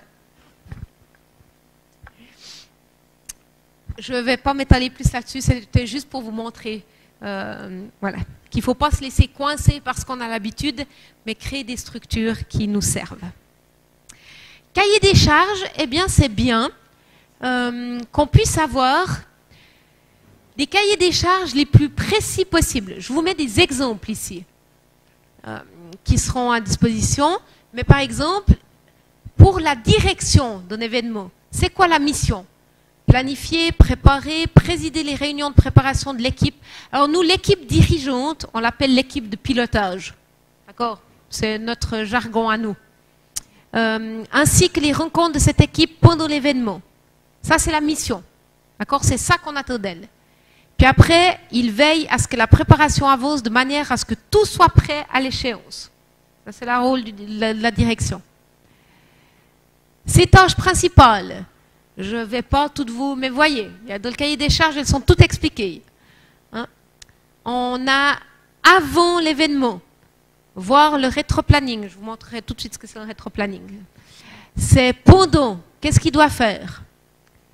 Donc, on est précis, préparer et présider les réunions quotidiennes de l'équipe de pilotage, diriger l'événement, rappelons les objectifs, veiller sur le bien-être des personnes composant l'équipe de pilotage et sur son unité, gérer les situations de conflit, écrire des cartes de remerciement pour ses équipiers et leur offrir une petite attention. Enfin, voilà, on a tout détaillé pour l'événement et après, conduire le bilan de l'équipe de pilotage. Voilà, voyez? Et on a des cahiers des charges. Alors, ce n'est pas la première fois qu'on a organisé un événement qu'on a réussi à mettre ce cahier des charges par écrit. Ça nous a pris des années. Et c'est à force d'avoir fait l'événement, que finalement, on est arrivé à un cahier des charges complet. Et suivant la grosseur de l'événement, il y a des choses que vous pouvez enlever, évidemment. Mais là, ça vous donne le complet. J'en ai pris un autre sur la communication. Qu'est-ce que ça veut dire? Il met en page les documents nécessaires au camp, liste de champs, culte personnel, etc. Il imprime les documents en bonne quantité. Il prépare et rassemble les PowerPoint. On explique ces choses-là. Parce que si vous dites à votre équipe de louanges, un conducteur de louanges, est-ce que tu es d'accord de venir servir mon événement? Oui. Puis que vous ne lui dites pas son cahier des charges. Lui, il peut, dans sa tête, imaginer qu'il va débarquer le jour J, et puis que les instruments seront là, que la sono sera là, et que tout sera bon. Mais vous, dans votre tête, vous imaginez pas ça. Vous dites, non mais attends, pour moi, si je choisis quelqu'un comme responsable de louange, ça veut dire qu'il doit monter une équipe, venir avec ses instruments, préparer les chants, nous soumettre les chants pour qu'ils soient prêts pour le vidéoprojecteur. Vous voyez la différence? Il faut expliquer ces choses-là. Et vous ne pouvez pas, en tant que responsable, crier sur votre responsable de louange parce qu'il n'a pas fait son travail correctement si vous ne lui avez pas expliqué ce que vous attendez de lui. Il a besoin de le savoir. Voilà, c'était l'exemple de la louange. Hein? Monte une équipe, organise les répétitions, fait la liste des chants, imprime les partitions si besoin, s'occupe de la présence et du transport des instruments. On explique et on adapte, bien sûr. Ça, c'est tous les secteurs. Si vous voulez qu'en n'importe quel événement, de n'importe quelle taille, vous voulez organiser quelque chose, vous regardez cette dia, puis vous vous dites, est-ce que j'ai pensé à ça ou est-ce que j'ai besoin de ça? Vous avez tout, là. Subsistance. La subsistance, c'est les repas et les pauses. Bon, si vous faites un événement de 2 heures, eh ben, vous pouvez sauter ça, parce que vous n'en avez pas besoin. Hein? Maintenance. Locaux. Hein, les locaux. La maintenance, c'est les locaux, les nettoyages. Ah ben oui. Parce que même si vous faites un événement d'1 heure, il vous faut penser à ça. Hein? Il faut nettoyer les locaux une fois qu'on part, ou il faut les nettoyer des fois avant aussi. Hein? Les 0,7 ans. Bah, si vous n'en avez pas, bah voilà. Mais si vous en avez, comment est-ce qu'on les prend en charge? Les 8-11 ans, les 12-18 ans. L'hospitalité. Est-ce qu'il y a des gens qu'on doit nourrir avant, des gens qu'on doit nourrir après? Est-ce qu'on doit héberger quelqu'un? Hein? C'est toutes des choses qui sont importantes. Médias, presse. Est-ce qu'il y a quelqu'un qu'on doit contacter? Alors, si c'est un événement d'1 heure de votre école du dimanche, bah, évidemment que ça, il n'y a pas besoin. Ah, mais tout à coup, on va se souvenir que ce serait bien que ça paraisse dans le petit bulletin de l'église. Hein, parce que chaque semaine, on donne une petite feuille où c'est marqué la réunion. Et ben, ce serait bien que ça y figure. Publicité, s'il faut faire de la publicité. Comment elle se fait? Ici, je sais que c'est beaucoup par message ou par téléphone. Hein? Cherchez le meilleur moyen pour être sûr que l'information arrive aux personnes. L'infirmerie, les plénières, donc les temps ensemble, qu'est-ce qu'on va y faire? Les transports, est-ce qu'il y a besoin de transport? Pas de transport. La couverture de prière. Qui c'est qui va prier pour notre événement? Tellement important. Qui sait qu'on va... Ça peut être en groupe, ça peut être quelques personnes, ça peut être les parents, mais qui c'est qui va prier? L'encadrement. Hein, est-ce qu'il y a besoin d'avoir de la sécurité? Est-ce qu'il y a besoin, parce qu'on a des tout petits, d'avoir des gens qui s'occupent d'eux de manière spécifique? De quoi est-ce qu'on a besoin? Des partenaires. Est-ce que c'est un événement que j'organise ou ce serait bien d'inviter des partenaires? Qui c'est qu'on pourrait inviter? Des coachs. Est-ce que dans ce qu'on met en place, est-ce qu'on a besoin de quelqu'un qui vienne nous aider, qui vienne nous coacher? Est-ce qu'on a besoin d'apprendre des choses? Que quelqu'un pourrait nous donner de l'aide? Que ça soit avant, pendant, que ça soit que avant, que ça soit avant, pendant, après. Moi, j'aime beaucoup avoir des gens qui viennent assister aux événements avec un regard un peu extérieur et qui me donnent un retour. En disant ça a été excellent, ça n'a pas été excellent, tu peux t'améliorer là. Hein? Voilà. Des événements spéciaux. Si on a, est-ce que ça demande quelque chose? Si on a un concert, si avec notre groupe d'enfants on décide d'aller faire une visite du zoo d'Abidjan, qu'est-ce que ça veut dire? Ça veut dire qu'il faut prendre des contacts avant. Enfin voilà. Hein? La technique, qu'est-ce qu'on a besoin? Est-ce qu'on a besoin de la télévision? Est-ce qu'on a besoin des lumières? Est-ce qu'on a besoin de quelque chose de spécial ou rien du tout? La présidence, qui c'est qui va présider le moment? Hein? Et je fais ici la différence entre la présidence et le porte-parole. Et nous, ça nous a beaucoup aidé de faire la différence. Un président, c'est quelqu'un qui n'est pas obligé de prendre la parole. Pour vous expliquer la différence. En président, il est important dans une soirée, si on imagine une soirée ou un culte, hein, parce que s'il y a des choses qui viennent, lui, il sait l'ordre du jour, il sait où il veut aller, il sait ce qui est important. Il va donner la ligne, le président. Et les gens qui reçoivent une image, une impression, qui ont une annonce à faire, ils vont venir vers le président qui va dire « oui, c'est adéquat, non, c'est pas adéquat ». Hein? Ou bien que tout à coup, le président il va sentir que le temps de louange, il y a quelque chose qui se passe, donc on va prolonger le temps de louange, et puis on va pouvoir raccourcir autre chose, ou bien on prolonge la réunion. D'accord, hein, ça c'est le rôle du président. Mais il peut très bien avoir un porte-parole, ce président. Quelqu'un qui va dire les choses publiquement. Et nous, on aime beaucoup mettre dans les porte-paroles des jeunes. Parce que je trouve qu'ils font un travail vraiment super.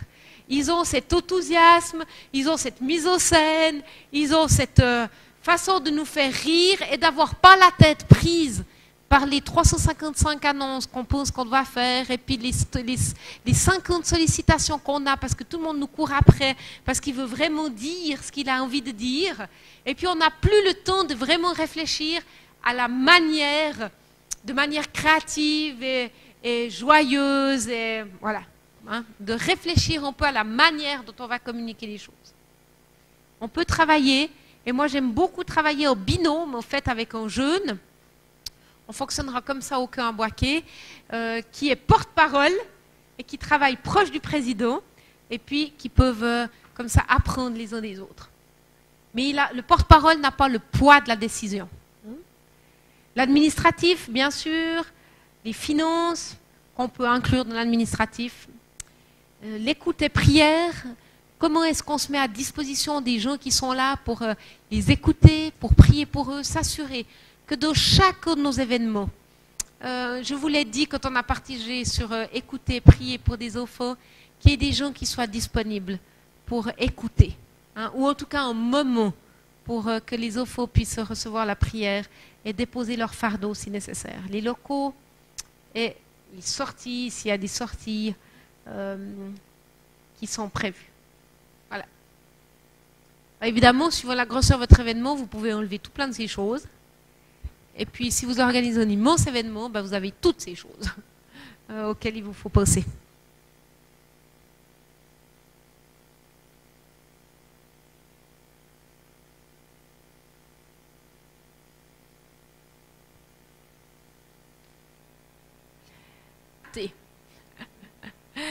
Et on a réalisé que c'était important de mettre en place une procédure d'accueil, hein, pour dire aux gens, ben voilà, qu'est-ce qu'on a quand quelqu'un arrive? Déjà que l'accueil soit prêt, c'est tellement important. C'est tellement désagréable que vous arrivez à un endroit et puis que vous n'êtes pas accueilli. C'est tellement difficile hein, que vous n'avez aucune idée. Et c'est déjà, il faut imaginer, surtout avec des enfants, c'est beaucoup de stress pour un enfant de quitter l'endroit qu'il connaît, de quitter des personnes qu'il aime et qu'il a en confiance, et puis d'arriver dans quelque chose de nouveau, ou bien qu'il connaît moins bien. Et puis la prise en charge, les premiers instants sont très importants. Et vous le savez, tout comme moi, si vous avez quelqu'un qui vous sourit et qui vous dit « Bienvenue, je suis tellement content que tu sois là », ça va changer votre journée. Hein? Ou bien que si vous arrivez à un endroit et que vous ne savez pas ce que vous devez faire, ni ce qui va arriver de vous. Saluez la personne. Hein? Alors nous, on a mis au fil des années une procédure pour l'accueil que les gens ont et qu'on forme. Je vous le dis, hein, saluer la personne et mettre une croix de la colonne présence. Hein. Comme ça, on l'a attendue, on sait qu'elle est là. Lui demander de poser ses bagages sous le panneau qui est noté ici. Alors nous, on devait enlever les chaussures de la salle où on était, enlever ses chaussures, voilà. Vérifier qu'elles soient de la bonne équipe. Demander la feuille des règles, nous on a des règles et des décharges, que ça c'est pour des cons quand les enfants viennent, qui doivent être signées. Si la personne a un problème de finance, l'envoyer vers le comptable, lui donner son badge, lui mentionner qu'il doit l'avoir à tout moment sur lui. Le t-shirt, on lui donne le t-shirt, voilà, qui doit inscrire son nom dessus. Qu'il doit aller chercher son carnet de bord, c'est des infos qui lui sont données, et puis bien sûr lui communiquer le prochain rendez-vous à telle heure de la salle, ça démarrera et il peut nous attendre là en attendant. Voilà, hein, c'est clair, on donne des infos où la personne sait à quoi s'attendre. Le dépliant, on l'a vu, alors là c'est celui de la FGE, vous le reconnaissez, il est méga compact avec énormément d'infos dessus. D'accord ? Vous avez tout, les dates, le prix, il est vraiment très très très rempli. Hein. Si on prend l'intérieur aussi, c'est pas le genre de dépliant qui attire tout de suite parce qu'il y a beaucoup à lire. Mais on a choisi de le faire comme ça pour celui-là parce qu'on savait qu'on allait le donner à des gens qui allaient être intéressés. Donc voilà, il a beaucoup, c'est plutôt un dépliant informatif. À quelqu'un à qui on va expliquer ce que c'est et inviter personnellement. Vous avez des beaucoup plus simples, hein, mais avec talon d'inscription. Par exemple, là pour un camp.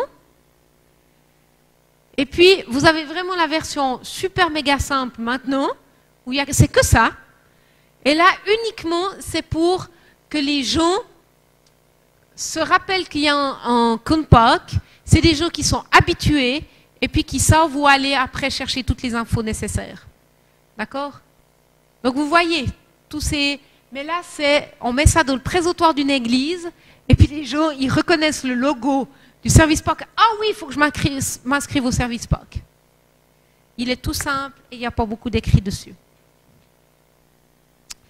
Le budget, évidemment, travailler, hein. C'est important de mettre des chiffres, d'estimer les coûts du transport, enfin de tout ce qui coûtera, et puis en fonction de ce que ça va coûter, de regarder, vous estimez, bien sûr, c'est toutes des estimations, voilà tous les frais que ça va engendrer, et puis si on a 200 personnes, ben voilà le prix que ça va faire par personne. Et généralement là, la plupart du temps, on fait « Oh, ils ne vont jamais pouvoir payer tout ça !» Alors on retravaille notre budget, ou bien on cherche des sponsors, ou on fait payer la moitié, enfin voilà. Hein. Mais c'est important d'avoir une idée. Trop de fois, des événements se retrouvent dans les dettes, et ça met des années et des années à être épongé, et c'est un mauvais témoignage. Hein. Donc important de travailler là-dessus. De prendre des notes aussi, je vous ai mis cet exemple, alors ça c'était en très élaboré, de prise de notes des rencontres de responsables, avec le titre, les thèmes qui sont abordés dans cette séance, les participants, les excusés, les différents thèmes qui ont été pris, et puis il y a une colonne qui doit le faire et quand. Ce qui fait que quand vous relisez vos notes, vous savez exactement s'il y a votre nom, qu'est-ce que vous devez faire et pour quand vous devez faire ça. D'accord? Une manière de faire. Et puis, toutes les prochaines rencontres qui sont agendées. Puis nous, comme on trouve que ce document est tellement très sérieux, on a rajouté le proverbe du jour. C'est la phrase un peu rigolote qui est sortie pendant l'anecdote qui est sortie pendant notre comité. C'est juste pour le côté relationnel et un peu fun qu'on a ajouté ça. Si quelqu'un a fait une drôle de remarque ou a lancé un gag pendant notre rencontre, on le mettait au fin de rencontre. Voilà. Pour vous donner des idées. Et ensuite, on continue à se préparer. Tous les secteurs qu'on a vus, il y a bien sûr un suivi. Préparer les feuilles de confirmation, ou bien comment est-ce qu'on confirme l'événement, préparer un horaire, et des panneaux pour les différents locaux, si on en a, et travailler bien sûr le lien avec les gens avec qui on est partenaire. Je vous remontre quelques exemples. La lettre de confirmation, on rappelle aux gens ce qu'on attend d'eux, ce avec quoi ils doivent venir, combien ça coûte. C'est important qu'on le fasse par écrit. Bien sûr que de nos jours, on peut l'envoyer par toutes sortes de moyens différents, mais c'est important à un moment donné qu'il y ait quelque chose qui soit confirmé, avec des contacts, le lieu, on met toutes les informations qu'on peut. Ça n'a jamais été bénéfique de faire de la rétention d'informations. Les gens, ils ont le droit de savoir ce qui les attend, ils ont le droit de savoir l'horaire, dans les grandes lignes. Ça aide les gens à se sentir à l'aise, à se sentir accueillis, à savoir ce qui se passe. Les affaires à prendre. Au fabricant de joie, si vous venez en camp, vous savez que souvent vous devez prendre votre propre vaisselle avec vous. Voilà. Donc on fait une liste de choses qui doivent être prises. Et puis l'horaire, eh bien, on prépare un horaire. Même si on ne met pas tous les détails, parce que ça ne sert à rien que les participants aient les détails. Parce que souvent on a des choses qui changent aux dernières minutes, qu'on ajoute, qu'on modifie. Mais au moins qu'ils sachent. En gros, quand on lieu les repas, quand on lieu les temps en équipe, les temps sur le terrain, enfin voilà, qu'ils aient une petite idée de ce qui se passe. Différents panneaux qu'on peut trouver, feu rouge quand on ne veut pas que les enfants touchent quelque chose, voilà, les objets trouvés qui ont été égarés, l'infirmerie, enfin voilà. Mettez des visuels, ça vous évite, ces panneaux tout simples, de répéter 1000 fois la réponse quand tout le monde vient vous demander c'est où les toilettes, c'est où les toilettes, c'est où les WC, c'est où les WC, Et bien si on l'affiche, ça nous évite de répéter ça plein de fois. Quand on gère, moi ça c'est une feuille que j'ai développée, souvent je coordonne ces équipes. Et moi, j'ai trouvé que cette feuille, elle me sauve la vie, si je peux dire les choses comme ça. Parce que vous savez comment c'est quand vous êtes responsable d'une équipe. Tout le monde vient vous donner des infos, par oral. Puis vous êtes là. Il faut que je me souvienne de toutes ces infos. Et puis, t'oublieras pas de dire qu'il faut vraiment que... puis j'ai oublié de te mentionner qu'il faut que... Puis, surtout, t'oublieras... Putain, vous êtes là, au bout de la troisième, vous êtes là. Il m'a déjà dit quoi, le premier? Surtout parce que vous avez aussi plein de choses à penser. Donc moi, ce que j'ai mis, c'est les journées, et puis j'ai mis les rendez-vous de les journées. Et puis, qu'est-ce que je dois dire quand? Donc, par exemple, on est le premier jour, je me dis, là, il faut vraiment... On accueille d'une manière particulière, donc je marque attention à l'accueil. Et puis, je marque les différents moments de la journée, et qu'est-ce que je dois dire, qu'est-ce qu'on ne doit pas louper. Et comme ça, c'est écrit. J'ai ces choses-là. Et puis là, j'ai marqué tous les différents secteurs qui sont là pour l'événement que j'organise. Et puis si je dois leur communiquer quelque chose, je note. Puis quand je les croise, je leur dis « toi, parce que vous savez comment ça, on se balade. Stop. Evelyne, il faut que je te dise, pour l'administration, on n'a plus de papier. Ou bien la machine à photocopier en panne. Je l'ai croisé, je peux biffer ça. Mais je l'ai noté. Parce que sinon, j'oublie. Et... c'est des feuilles comme ça de route, que j'appelle des feuilles de route, feuilles de communication, qui peuvent être très utiles. Et moi, je l'ai tout le temps avec moi, un stylo, un bic, ces feuilles. Et puis tout à coup, vous savez, je me pose, quelques secondes, puis je me dis, oh là là là là, la dernière réunion, il ne faut surtout pas qu'on oublie de dire qu'ils peuvent prendre les restes de nourriture à la maison. Puis je le pense, mais ça me passe comme ça. Vite, je sors ma feuille, je note. Hein, puis comme ça, c'est pas oublié. Ça, c'est le rétro-planning dont je vous ai parlé avant. Un rétro-planning, c'est quand vous mettez la ligne du temps depuis le moment où vous avez votre première rencontre jusqu'à l'événement, le jour J, qu'est-ce qui doit être fait quand? D'accord?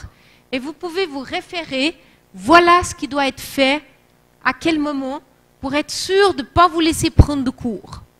Alors ça, évidemment qu'il faut l'adapter selon votre événement, mais vous pouvez aussi vous mettre un rappel le jour avant. Il ne faut pas que j'oublie d'aller vite acheter ça, il ne faut pas que j'oublie de... Et comme ça, ça vous permet d'anticiper. Dans les quelques événements auxquels j'ai participé et que j'ai vus ici en Afrique de l'Ouest, l'immense force que vous avez, c'est la main-d'œuvre, évidemment. C'est les gens actifs prêts à rendre service. Ce qu'on trouve très peu et de moins en moins en Europe. C'est très difficile de trouver des gens qui sont prêts à s'engager pour servir pour un événement. Vous n'êtes pas confrontés à ça. C'est toujours, je trouve, beaucoup de monde qui sont prêts à rendre service et à se donner à fond. Mais c'est souvent l'anticipation qui vous fait défaut. C'est qu'aux dernières minutes, on court après 10 000 choses qui auraient pu être faites le jour d'avant, la semaine avant, le mois avant, et qui vous mettraient dans des situations moins difficiles le jour J. Et je pense que là, il y a à gagner à essayer d'anticiper et de prévoir un petit peu, même si je sais que c'est difficile d'anticiper. Je sais que c'est compliqué, parce qu'il y a plein de paramètres qui font que c'est compliqué d'anticiper. Je vois bien. Parce que tout à coup, vous pouvez vous retrouver sans eau, sans électricité, en ne pouvant pas vous déplacer parce qu'il y a trop de bouchons. Je sais bien toutes ces choses-là. Mais je pense qu'on peut quand même améliorer le fait d'anticiper les choses. Vous allez voir que pendant l'événement, finalement, c'est assez bref. Parce qu'il y a l'accueil, dire ce qu'on attend des gens, bien sûr, assurer un suivi des différents secteurs, être disponible pour les urgences, et puis planifier des taux d'écoute avec Dieu, prendre soin les uns les autres, enfin voilà, gérer les tensions, gérer le cadrement, mais c'est beaucoup de la gestion. Normalement, tout devrait rouler, tout devrait être en route. Et le jour, quand ça commence, on devrait être prêt.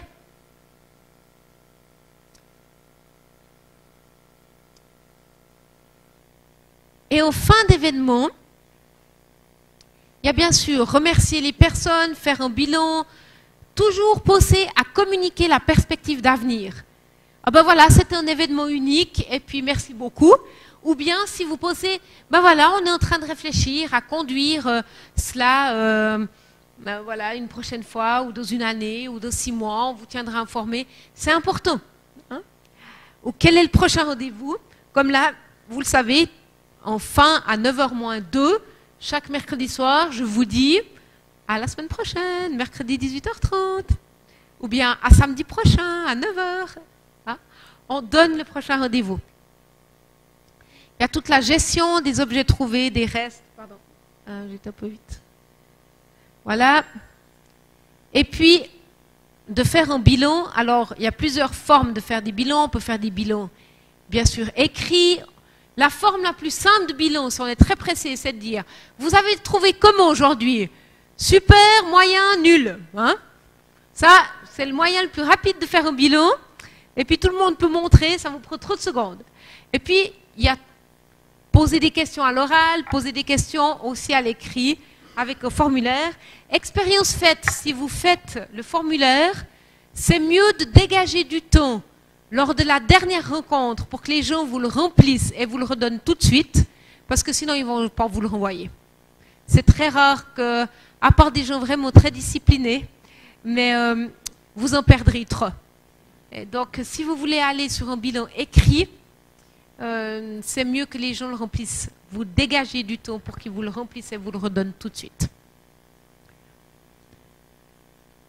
Moi, j'aime beaucoup poser la question aux gens après un événement, quel qu'il soit, c'est est-ce que tu reviendrais à un tel événement? Je trouve que c'est la question qui me montre vraiment si ça a été pertinent de l'organiser ou pas. Si la personne me dit, je ne sais pas, ça veut dire qu'il y a quelque chose qu'il a mal vécu ou qui l'empêcherait de revenir ou qui s'est ennuyé. Ou que... Si la personne dit, oh oui, bien sûr, bon, on se dit, ok, on a réussi à taper dans le mille. Hein. Je trouve que c'est une très bonne question de dire, est-ce que tu reviendrais et moi, je le pose pratiquement toujours cette question aussi à l'école du dimanche. Après la séance, je dis, est-ce que tu reviendrais la semaine prochaine? Des fois, ils vont me dire, oui, je suis obligée. Voilà, évidemment. Mais dire, mais qu'est-ce qu'on pourrait améliorer? Qu'est-ce qu'on pourrait changer? Important d'avoir des temps de feedback et de bilan pour s'améliorer. Bien sûr, une fois que l'événement est terminé, il ne faut pas oublier de finir la comptabilité.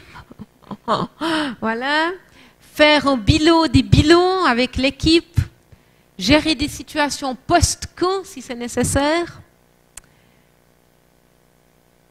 Dans les bilans, on peut se dire quel est mon meilleur souvenir, quel est mon pire souvenir, quel a été le moment le plus fort. Moi, j'aime beaucoup celle-là aussi. Où ai-je vu Dieu à l'œuvre?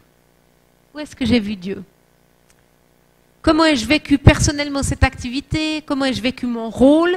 Je pense que c'est important dans l'équipe de responsables de différencier les deux. Parce qu'on peut très bien avoir vécu l'événement, mais pas tellement dans son rôle.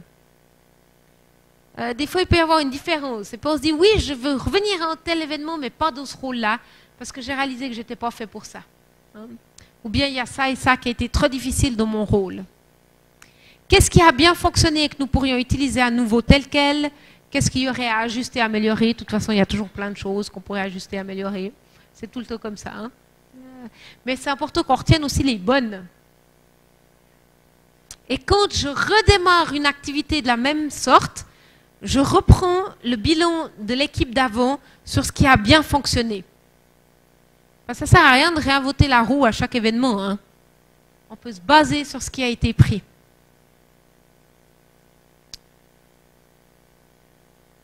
Et parler avec l'équipe d'une suite, savoir si des gens se réengagent ou pas, etc. Et je le mets, surtout si l'événement a été de grande envergure, prévoir un temps de repos qui est important. Et à de nombreuses occasions, nous ne l'avons pas fait, donc mauvais exemple. Et vous savez quoi? On paye les conséquences, de toute façon. Et c'est important. Alors après, c'est définir le repos. Il y en a qui ont besoin de repos en allant faire du sport, il y en a qui ont besoin de repos en lisant un livre, il y en a qui ont besoin de repos en dormant, il y en a qui ont besoin de repos en allant rendre visite à leurs amis et amies, parce que c'est comme ça qu'ils se ressourcent. Peu importe.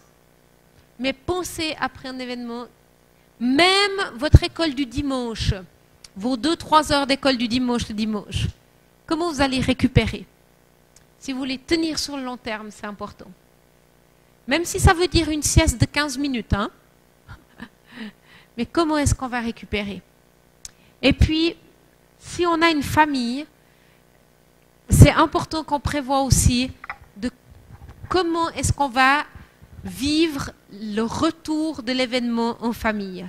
Si on a été toute la famille ensemble ou pas. Et c'est important qu'on ait un petit temps de bilan en famille ou qu'on partage une glace aux familles ou un repas qu'on aime bien, mais qu'on note, qu'on fasse quelque chose qui, pour ceux, si on a été toute la famille à l'événement, qu'on puisse partager, qu'on sache ce que notre propre famille a vécu, et puis si toute la famille n'a pas été présente, eh bien qu'on puisse se reconnecter. Hein, c'est important. Nous, je peux vous dire, nos pires tensions, c'est quand on gère mal le retour de 1 ou 2 absentes sur plusieurs jours, si je prends un camp, et puis la réintégration de la vie de famille, on a dû apprendre à bien négocier ces temps-là. Parce que c'était souvent des temps d'affreuses tensions. Maintenant, ça va beaucoup mieux, heureusement, parce qu'on a appris à anticiper et à ne pas prendre 4 rendez-vous le jour où on rentre. Hein. mais de laisser un peu d'espace à ce que chacun se réhabitue et puis qu'on puisse aussi se reposer un peu et restabiliser le tout. Hein.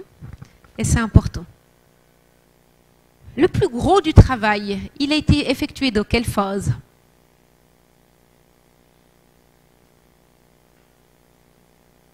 De la phase de préparation. Et souvent, quand on pense à un événement, on pense à pendant l'événement. Et on se dit que le plus gros de notre temps va être pendant l'événement, notre investissement. Et en fait, c'est un piège. Parce que le plus important, et ce qui demande le plus de temps, c'est avant. Avant l'événement. Et la qualité de ce que vous allez vivre pendant et après va dépendre de l'avant. C'est pour ça que je vous encourage à ne pas négliger cette partie avant.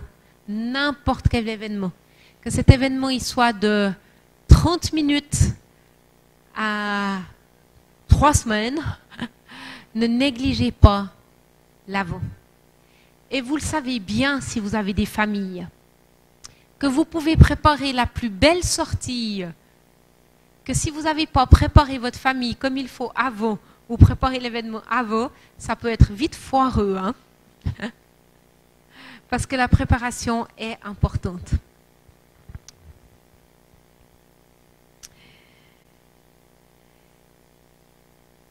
Avant qu'on prenne le temps de questions, non, on va prendre le temps de questions maintenant. Puis après, je vous ferai bouger un petit peu.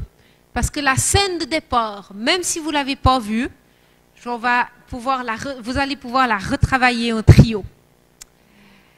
Pour que vous ayez plus la version catastrophe qu'on vous a majestueusement offerte, mais qu'on puisse avoir une magnifique version. Je vous expliquerai ça après. Question. Je sais que ça a été vite, je sais qu'il y a eu beaucoup de choses, mais c'est volontiers. Si vous voulez revenir sur un point qui n'a pas été clair, ou vous pensez à une propre situation dans laquelle vous êtes, parce que vous êtes en train de démarrer un projet, ou que vous avez une idée ou un commentaire, n'hésitez pas. La parole est à vous. Je vais d'ailleurs changer le micro.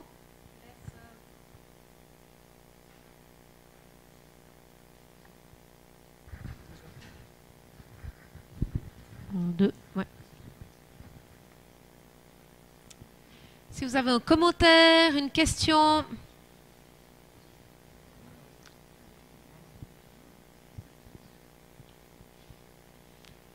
Une remarque.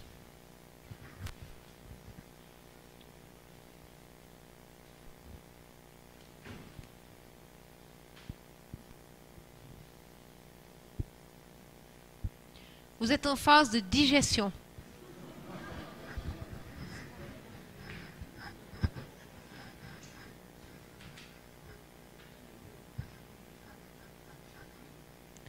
Alors, ce que je vous propose, tournez-vous vers votre voisin,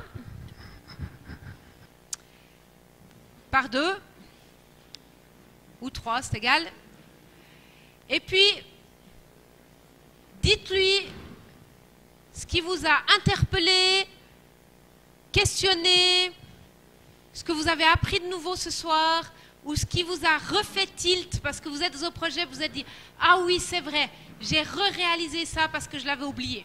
D'accord? Dialoguez un petit moment dans vos petits groupes. Ça vous va? Allez, je vous laisse quelques minutes.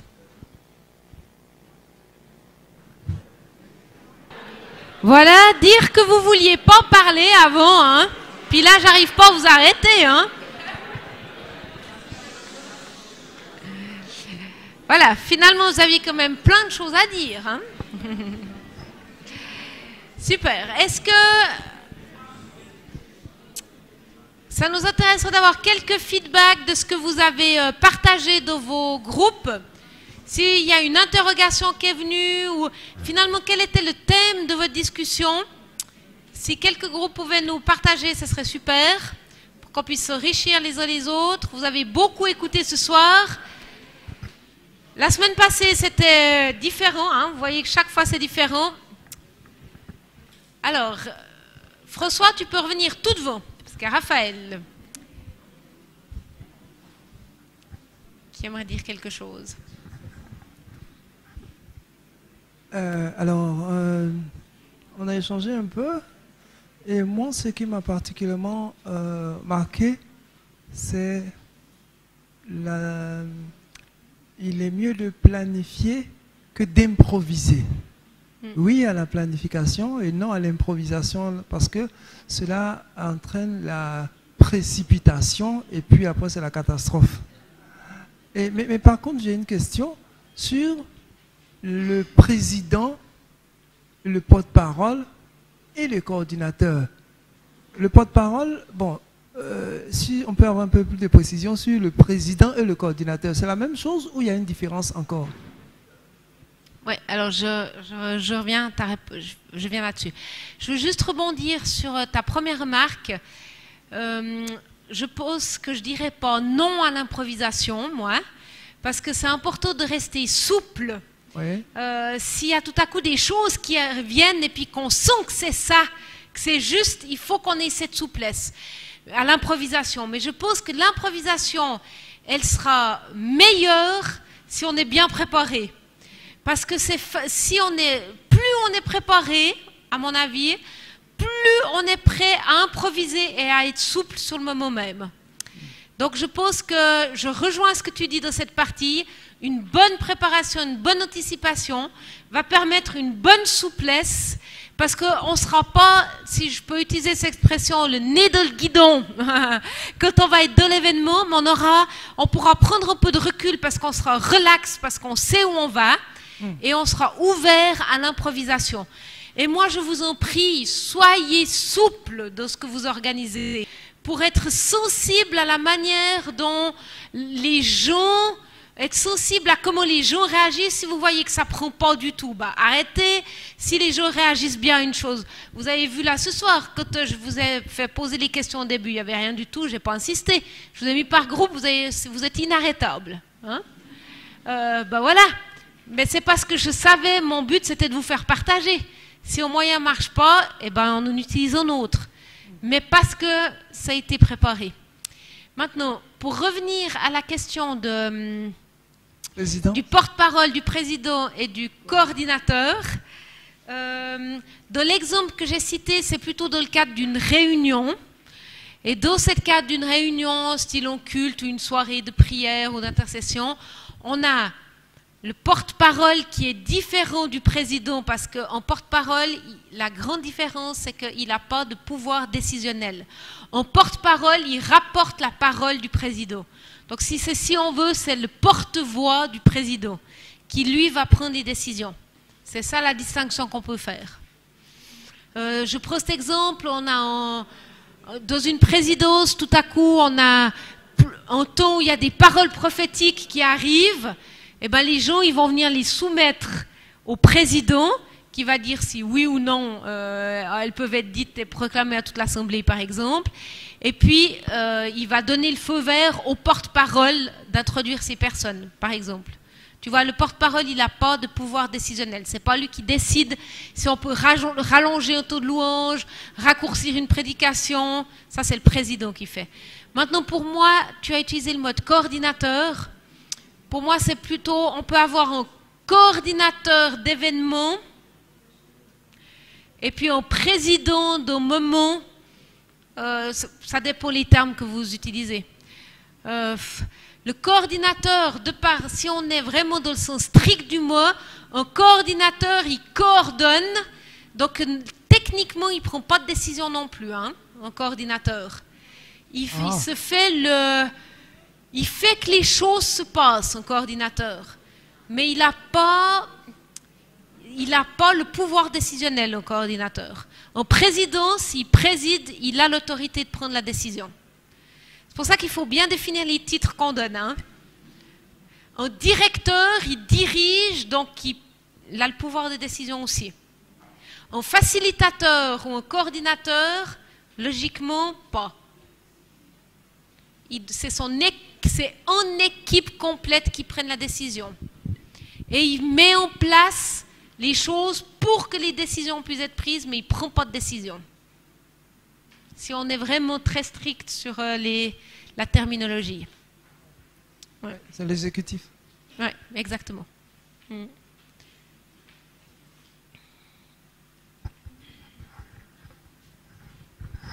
Bon, je veux dire merci pour cet enseignement, je l'ai beaucoup apprécié parce que nous avons toujours des rencontres à organiser et on ne sait comment commencer, comment terminer, donc j'ai beaucoup aimé cet enseignement.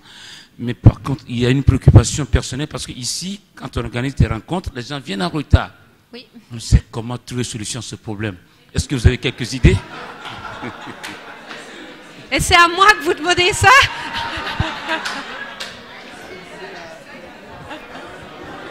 Bon. Allez, je vais vous répondre quelque chose.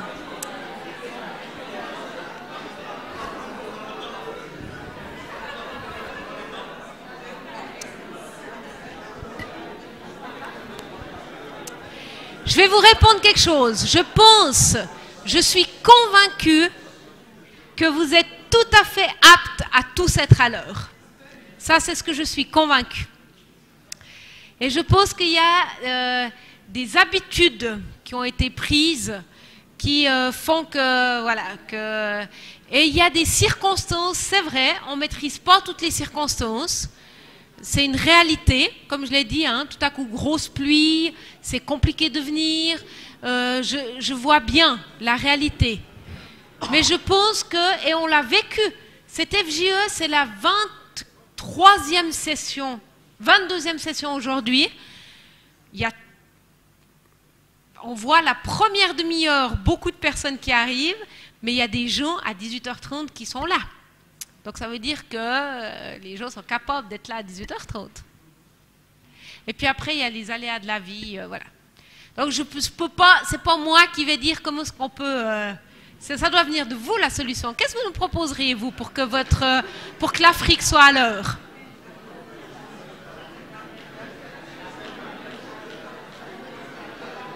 Comme on dit, hein, les Suisses, ils ont l'heure, l'Afrique, ils ont le temps.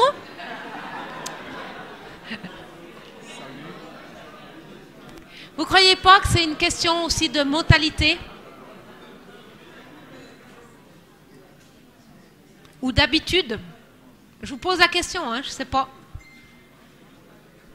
Ce serait un bon débat de définir et de chercher des solutions. Est-ce que vous avez envie d'être à l'heure? C'est peut-être ça la question de fond.